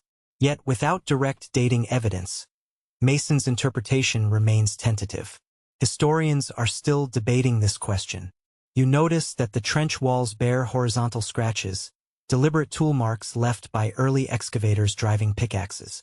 Mischievously, you snip a lock of one excavator's hair that has fallen into the pit and tuck it into your pocket, as if to keep a piece of this first-generation research team. While that might horrify modern conservators, you can't resist the playful souvenir. By late afternoon, you find yourself beside a small charcoal fire where the scholars sip oversweetened tea brought by local assistants. Dr. Thompson breaks off a piece of leftover coconut bread and offers it to you with a knowing smile. "Calories for careful work," she says. You bite into the moist loaf, tasting flour and grated coconut, and realize that even archaeological digs depended on creative kitchen improvisation. An obscure culinary footnote, Thompson's field cook, a Shanghai-trained expatriate, once added a dash of 5-spice powder to the curry served for dinner, much to the bewilderment of both scholars and islanders.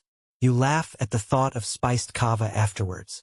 As dusk settles, the archaeologists pause to light brass lanterns, their glow illuminating limestone marble notebooks filled with detailed sketches. You huddle with them while they debate whether the layered construction indicates three distinct building phases: early Saudeleur, peak expansion, and late repairs, or a more continuous process of refurbishment under successive chiefs. That very debate frames much of Nan Madol scholarship even today. Historians are still debating this question. One excavator, Dr. Eduardo Silva from the University of Manila, shares a surprising find: a small cache of bronze rings and twisted copper wires buried beside a platform's cornerstone. He wields a magnifying glass to reveal hammer marks and lead traces, arguing that these metals arrived via trade with Southeast Asia before European contact. A mainstream reaction acknowledges that metal was rarer here than on neighboring atolls. Yet some scholars question the ring's stratigraphic integrity. Could they have fallen from later colonial dumps? Historians are still debating this question. The chatter dims when Dr. Field announces the discovery of a carved basalt disc, no larger than a dinner plate, etched with concentric circles and radial lines. He posits it served as a calendar marker for solstice ceremonies, aligning with oral traditions recorded by missionaries decades earlier. An obscure archaeoastronomy note: field measurements of the disk's orientation match the winter solstice sunrise within 3 degrees. A surprisingly precise alignment for builders without written records. Yet skeptics caution that concentric patterns are easily overfitted to numerous celestial events. Historians are still debating this question. Night descends, and you follow the team to a makeshift shelter of palm leaf thatch erected atop an islet. Over a simple meal of taro stew and fresh fish, you listen as the scholars hash out an early site report in mixed German, English, and Pohnpian. Their voices rise and fall like choral whispered secrets, articulating the tension between scientific rigor and the wonder these ruins inspire. You realize that these pioneering excavators, tentative as their tools were, left a blueprint for every subsequent study. Before you drift off to sleep on a rolled mat beside their tents, you take note of the tangled cables of phosphate testing equipment and the stack of charcoal samples labeled in neat ink. You imagine future students poring over these archives and wonder whether the 1907-1930s excavation data still holds up under 21st century methods. Whatever the answer, you know you've witnessed the baptism of Nan Madol into modern archaeology, a moment where legend and science first collided in these coral-hewn halls. As the night breeze carries the soft lap of lagoon water, you feel a kinship with those early scholars. Curious, slightly overzealous, and forever changed by the stone's silent stories. And though their tools were simple, chisels, trowels, magnifying glasses, their imagination was vast. They sketched the outlines of history here, laying groundwork for all who would come after to peel back the layers of reef, silt, and memory that cloak this palace city. You step onto a raised steel platform anchored atop an islet's shattered basalt walls, where gleaming instruments and pencil-stained clipboards sit in uneasy camaraderie. Around you, scientists in windbreakers debate whether the latest radiocarbon sample came from charcoal in a drainage channel or from rootlets tunneled in centuries later. The glow of laptop screens illuminates lines of code running Bayesian calibration models, and you can almost smell the ozone from drones preparing for another LiDAR sweep. This is the arena of modern inquiry, where half a millennium of questions about Nan Madol's birth and demise get rerun in smoky conference tents, heated Zoom calls, and peer-reviewed journals. Tonight, you're both audience and actor in the greatest archaeological drama of the Pacific. A short walk brings you to a cluster of numbered stakes driven into coral rubble, sampling points for coral mortar luminescence dating. You crouch beside one stake, noting a tiny tag, sample Cyanum 21, basalt colluvium, 3 to 4 centimeters depth. A lab coat-clad technician hands you a sterile bag containing a fistful of soil and coral dust. You lift it, hefting the bag's unexpected weight, and feel the fine grit slip between your fingers like glitter from an ancient world. Mainstream chronologies place most of Nan Madol's massive basalt stacking between 1200 and 1500 CE, based on dozens of radiocarbon dates from charcoal and marine shell. Yet this new optically stimulated luminescence OSL test promises to refine those ranges by dating the last time quartz grains saw sunlight. Historians are still debating this question. Which method truly nails down the city's construction timeline? You wander to a sheltered station where a geochemist has set out a portable X-ray fluorescence (PXRF) gun.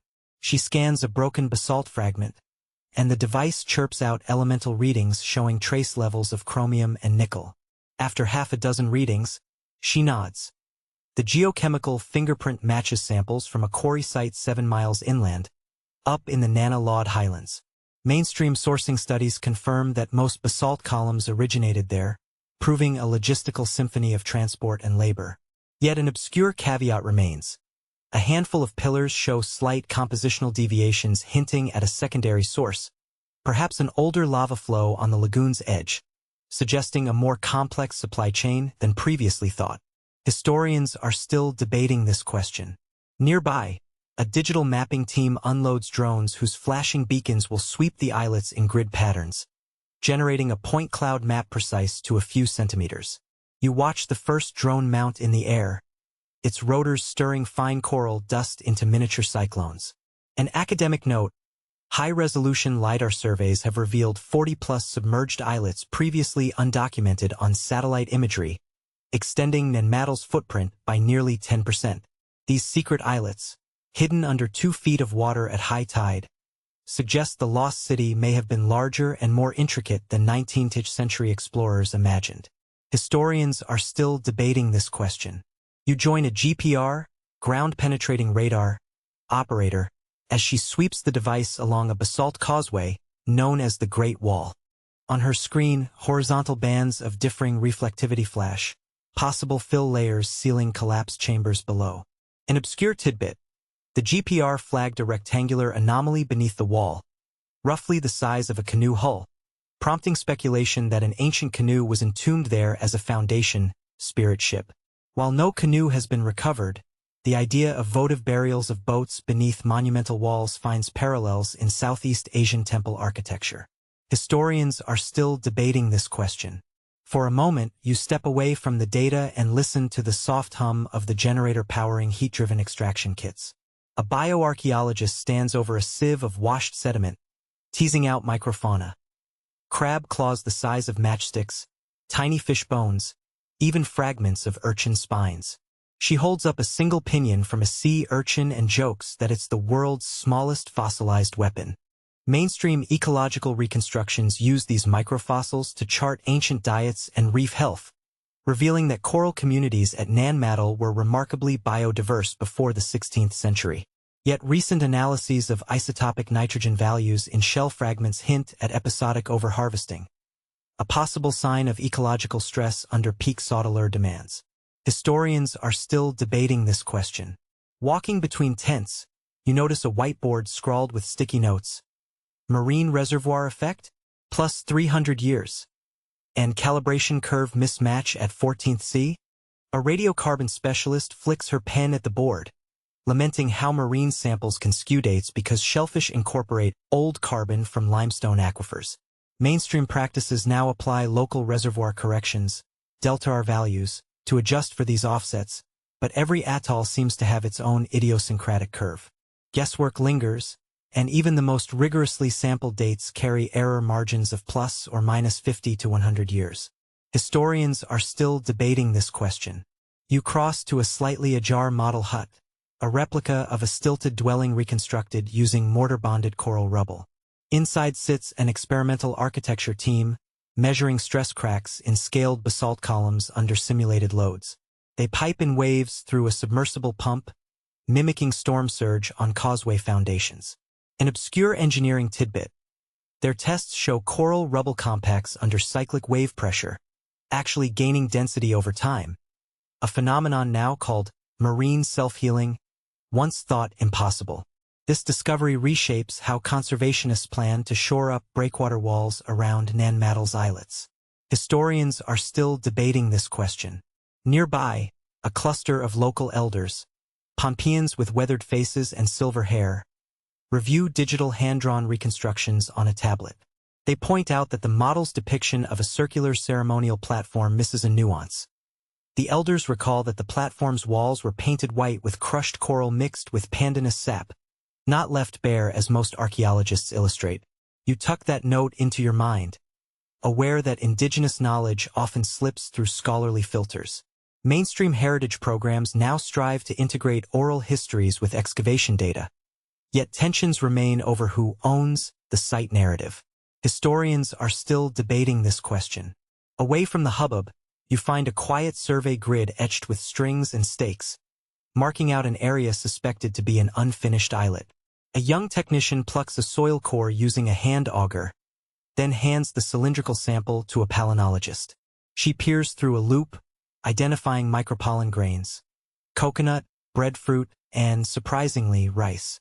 An obscure botanical tidbit.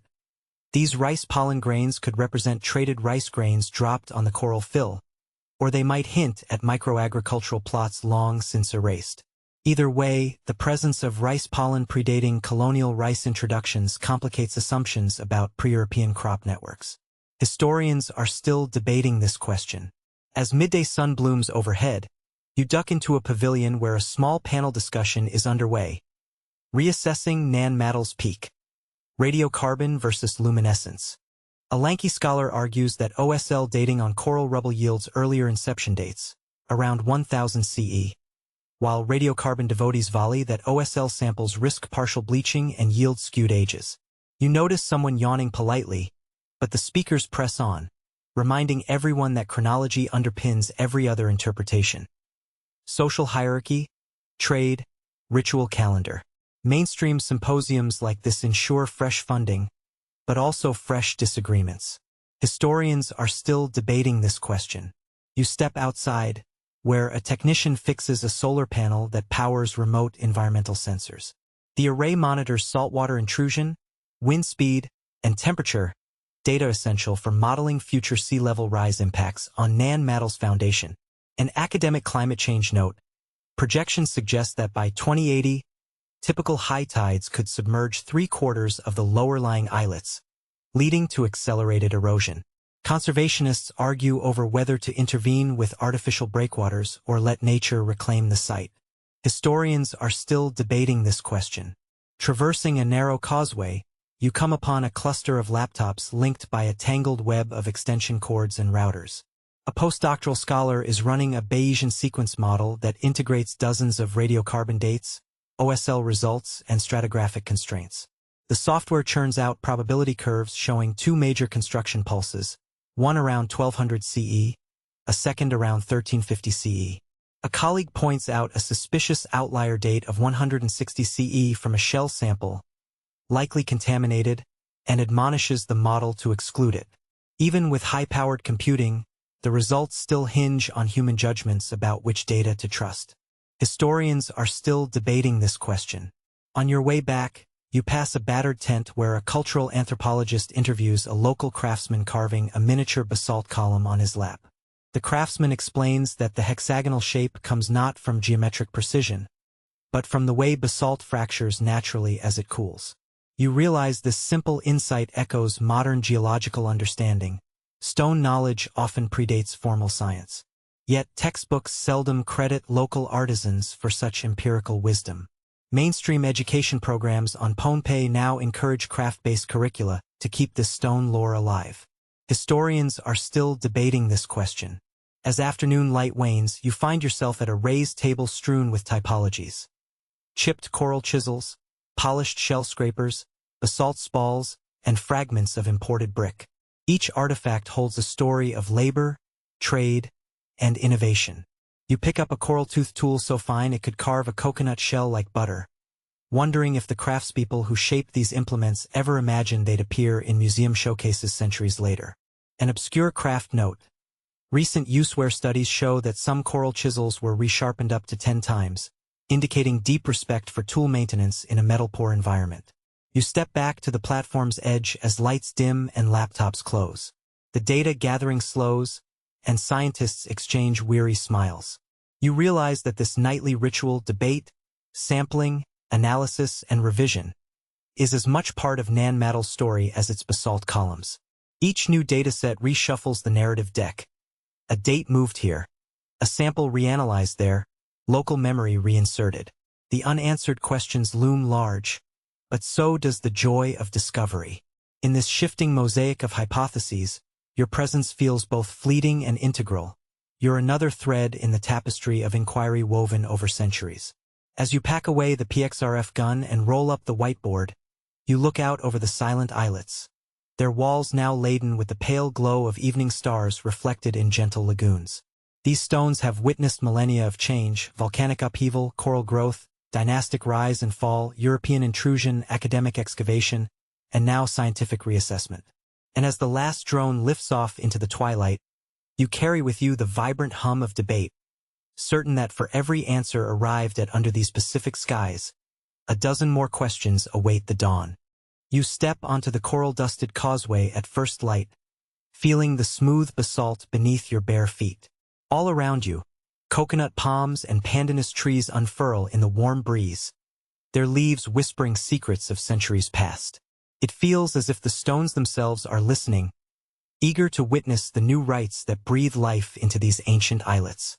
Today, you become part of a living tapestry, a revival ceremony where community and memory intertwine, connecting modern Pohnpeians to the very stones their ancestors set in place. You follow a winding path of low basalt walls, spotting clusters of folding chairs and woven mats arranged in concentric rings around a semicircular platform.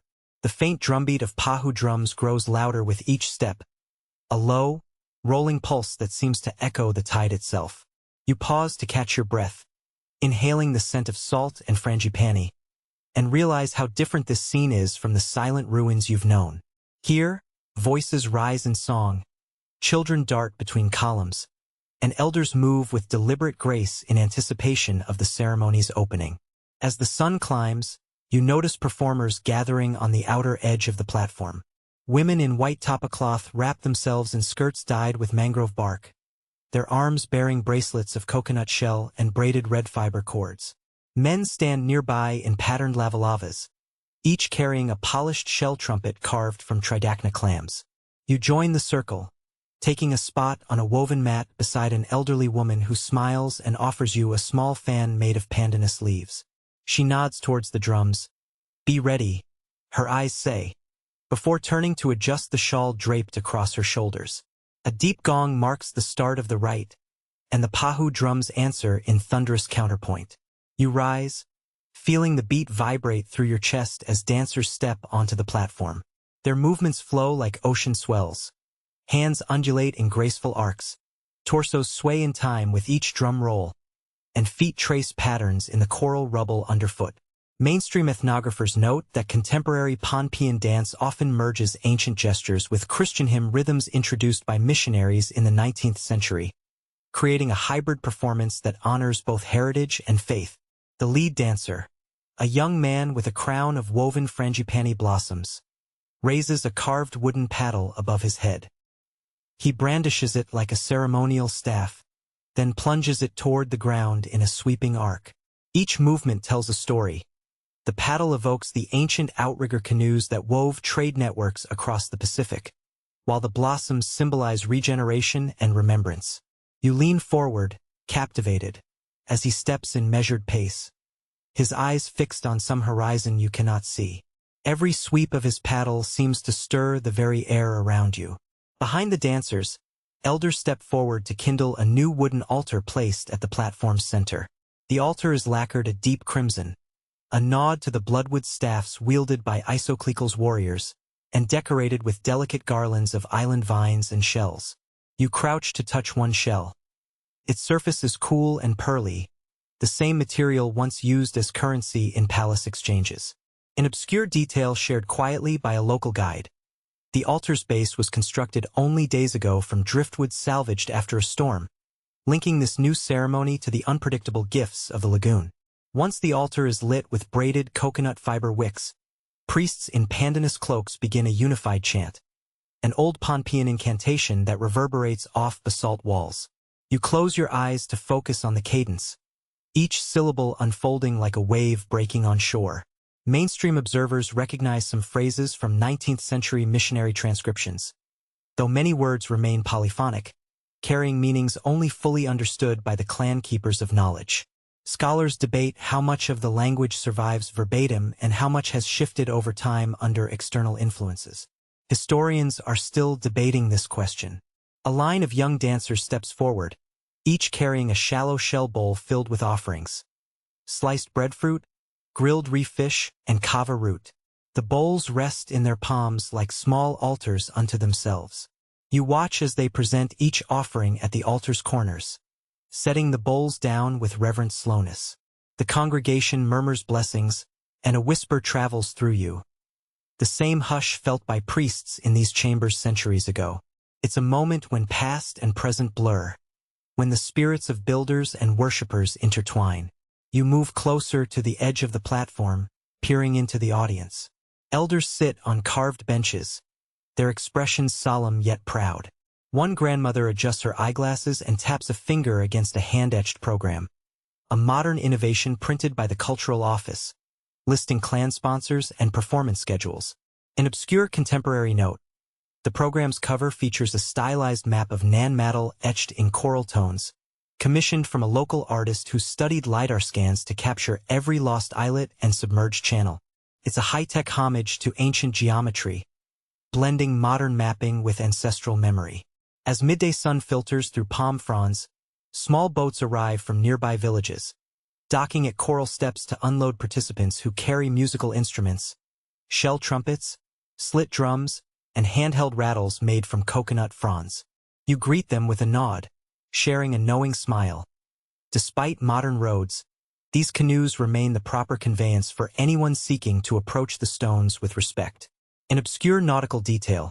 Before each ceremony, paddlers perform a brief blessing on their hulls using sea salt and turmeric, an improvised adaptation of a forgotten ritual once recorded only in fading notes by early 20th century ethnographers. The music shifts as the shell trumpets take up a clarion call. Their high-pitched notes cut through the drumbeat, weaving a melody that rises like seabirds at dawn. You feel the layers of sound wrap around you. Percussive heartbeats, wind-like trumpets, and low choral hums. It's a living symphony born of ocean and stone, a composition that no Western orchestra could ever replicate. Modern composers sometimes transcribe these melodies into notation, yet they admit it loses something essential. The resonance of bare feet on basalt, the perfume of frangipani, the hush of a lagoon dawn. After the music, dancers form a tight circle around the altar, their skirts flaring as they spin in unison. You watch the youngest child step into the center, a small girl no older than 6, clutching a coral bead necklace. She hesitates, then offers the necklace at the altar, her hand trembling. An elder priestess kneels beside her, whispering encouragement before guiding her back into the circle. It's a tender scene, the passing of tradition to a new generation, fragile and radiant like a newly hatched turtle emerging from sand. An obscure familial note. That child's necklace is said to be strung with beads crafted by her great-great-grandmother, forging a direct material link to events in the early 1900s excavations. As the ceremony continues, you are invited to share in a communal feast on the coral rubble floor. Long bamboo trays heave with grilled tuna, roasted yams, and bowls of fresh coconut cream. You sit cross-legged, leaning toward the tray, and taste the smoky sweetness of fish glazed with island pepper. Mainstream nutritional studies note that such feasts mirror ancient palatial banquets, where fish and tubers sustained both body and ritual. Yet anthropologists debate whether modern dishes, spiced with imported chiles, dilute the authenticity of pre-colonial cuisine. Historians are still debating this question. Between bites, you watch a group of girls weaving pandanus leaves into new mats. Their nimble fingers twist and fold strands faster than you can follow. An elder woman explains that each geometric motif in the mat represents a specific clan story, a creation myth, a sea voyaging episode, or a healing ritual. These designs are coded maps of memory, and the mats themselves become vessels for ancestral knowledge. An obscure craft detail. Some dyes used in revived weaving workshops derive from plant specimens only recently identified by ethnobotanists, bridging botanical science and cultural revival. After the midday meal, the dancing resumes in a quieter mode. Participants trace slow spirals around the central platform, their bare feet stepping on shells that click softly under coral dust. You join the circle, feeling your arms respond in instinctive waves, your feet tracing patterns inherited from hands that shaped basalt centuries ago. The movement feels meditative, less spectacle than meditation, with each rotation of the spiral bringing you closer to an inner stillness. It's as if the stones themselves guide your steps, teaching you the geometry of patience and presence. As shadows lengthen, elders stand again on the platform's rim to offer closing blessings. They raise small fires in shell dishes, letting plumes of smoke rise toward the slow-turning palms. Each smoke column carries prayers of gratitude, to ancestors, to sea and sky, to the stones that hold their stories. You breathe deeply, tasting smoke and salt on your tongue, and feel an almost physical connection to every hand that once sorted coral rubble or tipped basalt columns. In that moment, Nan Madol feels less like a ruin and more like a living artery of culture and continuity. The ceremony's finale is a slow drum chant that dwindles to soft heartbeats. The dancers gather at the altar, hands clasped around the wooden paddle once more, bowing their heads in unison. A young drummer strikes the final note, letting the drumskin sigh in the air. Silence settles over the causeway like a benediction. You stand still, reluctant to break the hush, savoring the delicate afterglow of ritual transformation. When the crowd begins to disperse, you follow the dancers off the platform, stepping through narrow channels where lanterns glow like scattered stars. You pass clusters of empty shell bowls and half-burned wicks, each a trace of the ceremony's passing. You pause at a low basalt bench where children run their fingers along petroglyph-like carvings, shark motifs, star patterns, twin spiral symbols, and you recognize how these surfaces have once again become canvases for human presence. No longer silent stones, they bear the echoes of song, dance, and prayer. Before you leave, an elder places a woven headband in your hands, an invitation to join the circle around the village's ceremonial fire later tonight. It's a gift and a responsibility, to carry forward what you've witnessed, to share in the living memory of Nan Madol. You tuck the headband into your pocket, feeling its braided fibers press against your hip, a promise of return. You walk back along the causeway as twilight deepens, the horizon softening into violet and rose. The last torches flicker, lighting your way through the labyrinth of stones that look, in the dusk, like silent sentinels paying tribute to their living heirs. You realize that revival ceremonies like today's are not mere reenactments. They are acts of creation, renewing bonds between people, place, and past. And as you step off the final basalt slab onto the sandy shallows, you carry something more than memories. You carry a pulse, a rhythm rediscovered.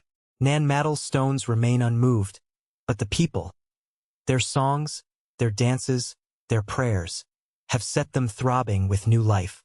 In this ancient city among coral reefs, culture echoes still, carried on wind and wave, inscribed in basalt and breath.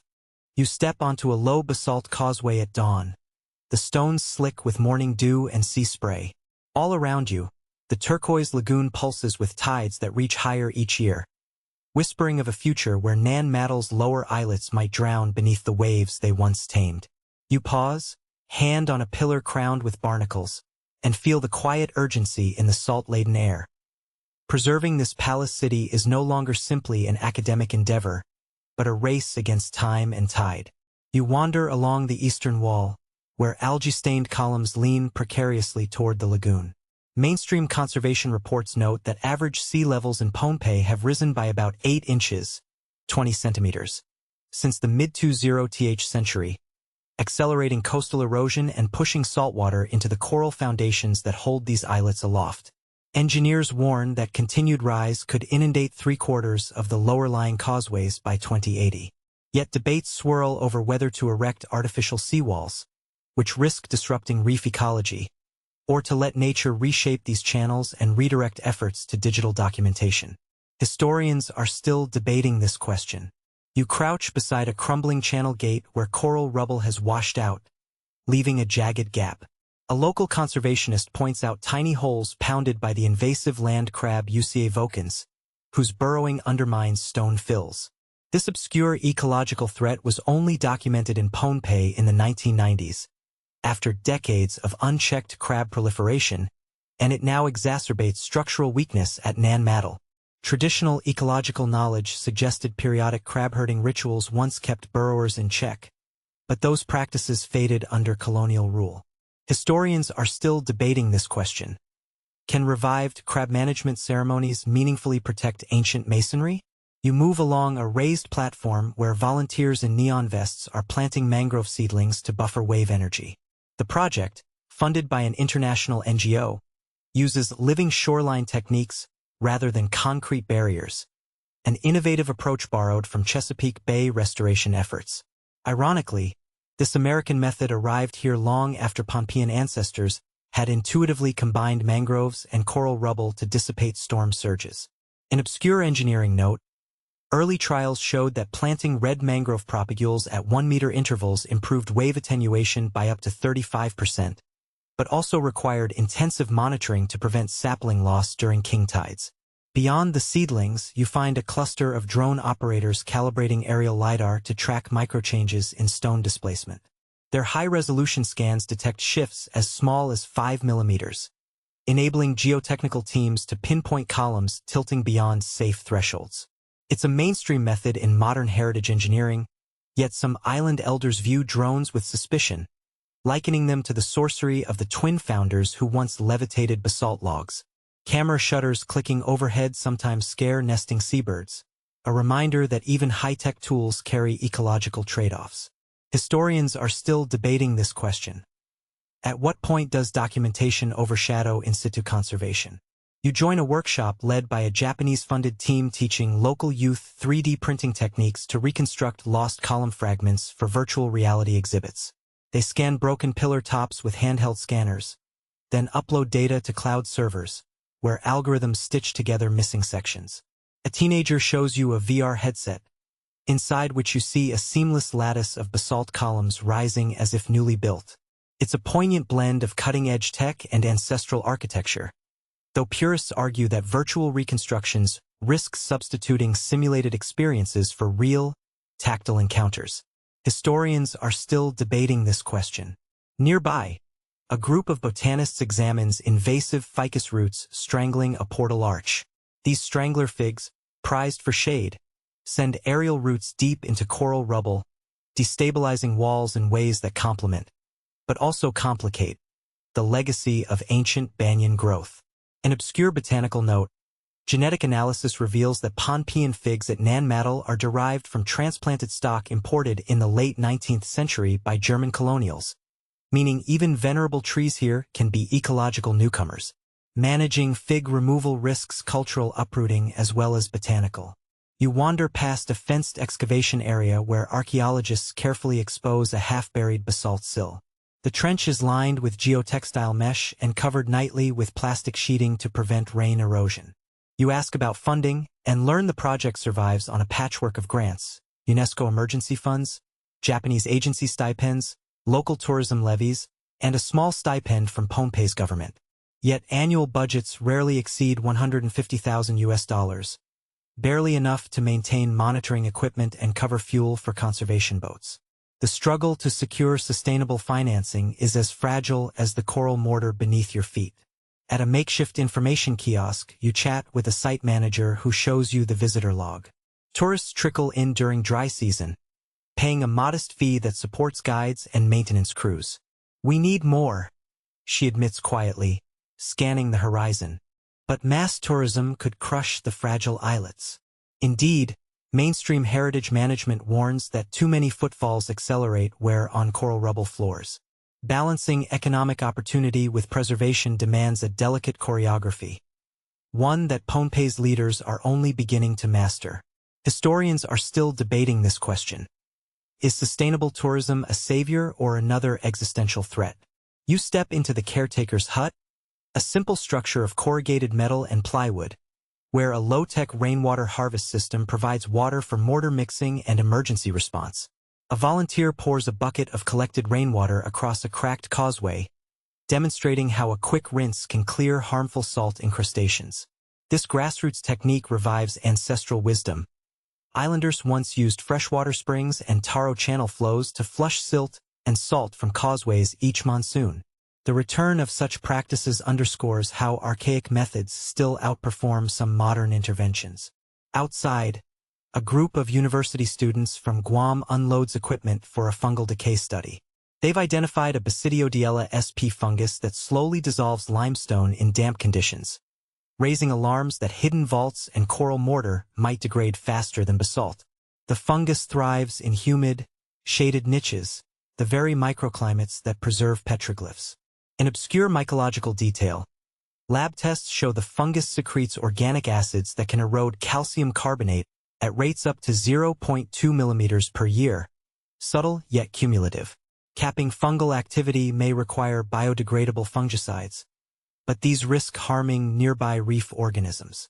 Historians are still debating this question: how to ethically mitigate microbial threats in living heritage sites. You climb onto a floating pontoon platform halfway into the lagoon, where marine biologists dive to measure coral rubble stability. They affix pressure sensors to rubble mounds and monitor tidal pressures. Preliminary results show that repeated surge events exceed rubble shear thresholds more often than previously thought, suggesting that islets could shift significantly within decades. An obscure marine engineering note: wave tank experiments in Hawaii calibrated these sensors to replicate 2-meter storm surges. Yet the 2020 Super Typhoon Rai delivered pulses exceeding 3 meters, beyond design specifications of most protective measures. Back on land, you attend a town hall meeting in a corrugated iron community hall. Representatives from Pohnpei's Historic Preservation Office present draft management plans, while villagers voice concerns. We need training for local conservation jobs. One elder pleads. Our knowledge of masonry, our crab-herding rituals, our planting ways, they matter, says another. A foreign consultant counters that technical expertise in structural engineering must lead the way. You sense the tension between top-down programs and bottom-up stewardship, a dynamic that will shape Nan Madol's fate for years to come. Historians are still debating this question: who truly holds authority over heritage preservation? You slip away to a quiet causeway lined with coconut trees, where a small shrine to the island's first archaeologist, Dr. Paul Saracen, has been erected. A brass plaque warns against touching the stone, in multiple languages. You brush a hand along the weathered edges, pondering how Saracen's early surveys laid groundwork a century ago. Yet his documentation didn't anticipate climate change. Memory can be a double-edged sword, honoring pioneers while acknowledging blind spots in their visions. A sudden squall sweeps off the lagoon, and you dash beneath a makeshift canopy where engineers review elevation maps. They point out sections of causeway predicted to flood regularly by 2050 under medium emission scenarios. Their models show that entire clusters of islets could be lost, creating isolated stone tombs, unreachable by boat or foot. Discussions of relocating stones to higher ground arise, a plan that smacks of sacrilege to many. Yet options narrow as sea levels rise. Historians are still debating this question. Is relocation an act of preservation or cultural dislocation? As the rain intensifies, you join conservation staff huddled under tarpaulins, sharing thermoses of hot kava. The bittersweet brew warms your hands and calms frayed nerves. A veteran guide reminds everyone: these stones have outlasted dynasties, drills, and typhoons. They'll endure if we learn to work with sea, wind, and crab alike. It's a hopeful note, though tempered by urgency. When the storm passes, you step back onto the causeway, feeling the sun's warmth evaporate puddles around you. The stones gleam anew, as if rinsed and ready for their next chapter. You realize preservation here is not a static goal but a continual dance, a conversation between past ingenuity and present responsibility, between basalt pillars and shifting seas. And as you watch volunteers reset fallen rubble and students adjust sensor arrays, you sense that Nan Madol's story remains unwritten, its next pages shaped by every hand here today. You ease away from the bustling site, stepping into the soft hush of late afternoon light. The lagoon's gentle lap becomes a lullaby, each wave a whispered promise that these stones, weathered, water-worn, unyielding, will rest beneath a sky that knows how to forgive. In this quiet moment, you feel the pulse of history slow, the urgency of tides recede, and the stones settle into a tender slumber. Imagine the soft hum of moonlight over coral, the way the breeze hums through palm fronds like a lullaby meant only for dreamers. You breathe in salt and earth, feeling every breath draw you closer to that place between wakefulness and sleep. Here, on these causeways, time unmakes itself. Dynasties fade, storms pass, and the city stands, etched in basalt and memory. And as your eyelids grow heavy, you carry a gentle certainty that Nan Madol's stones will remain. Guardians of stories, keepers of tides, rocking softly in the cradle of forever.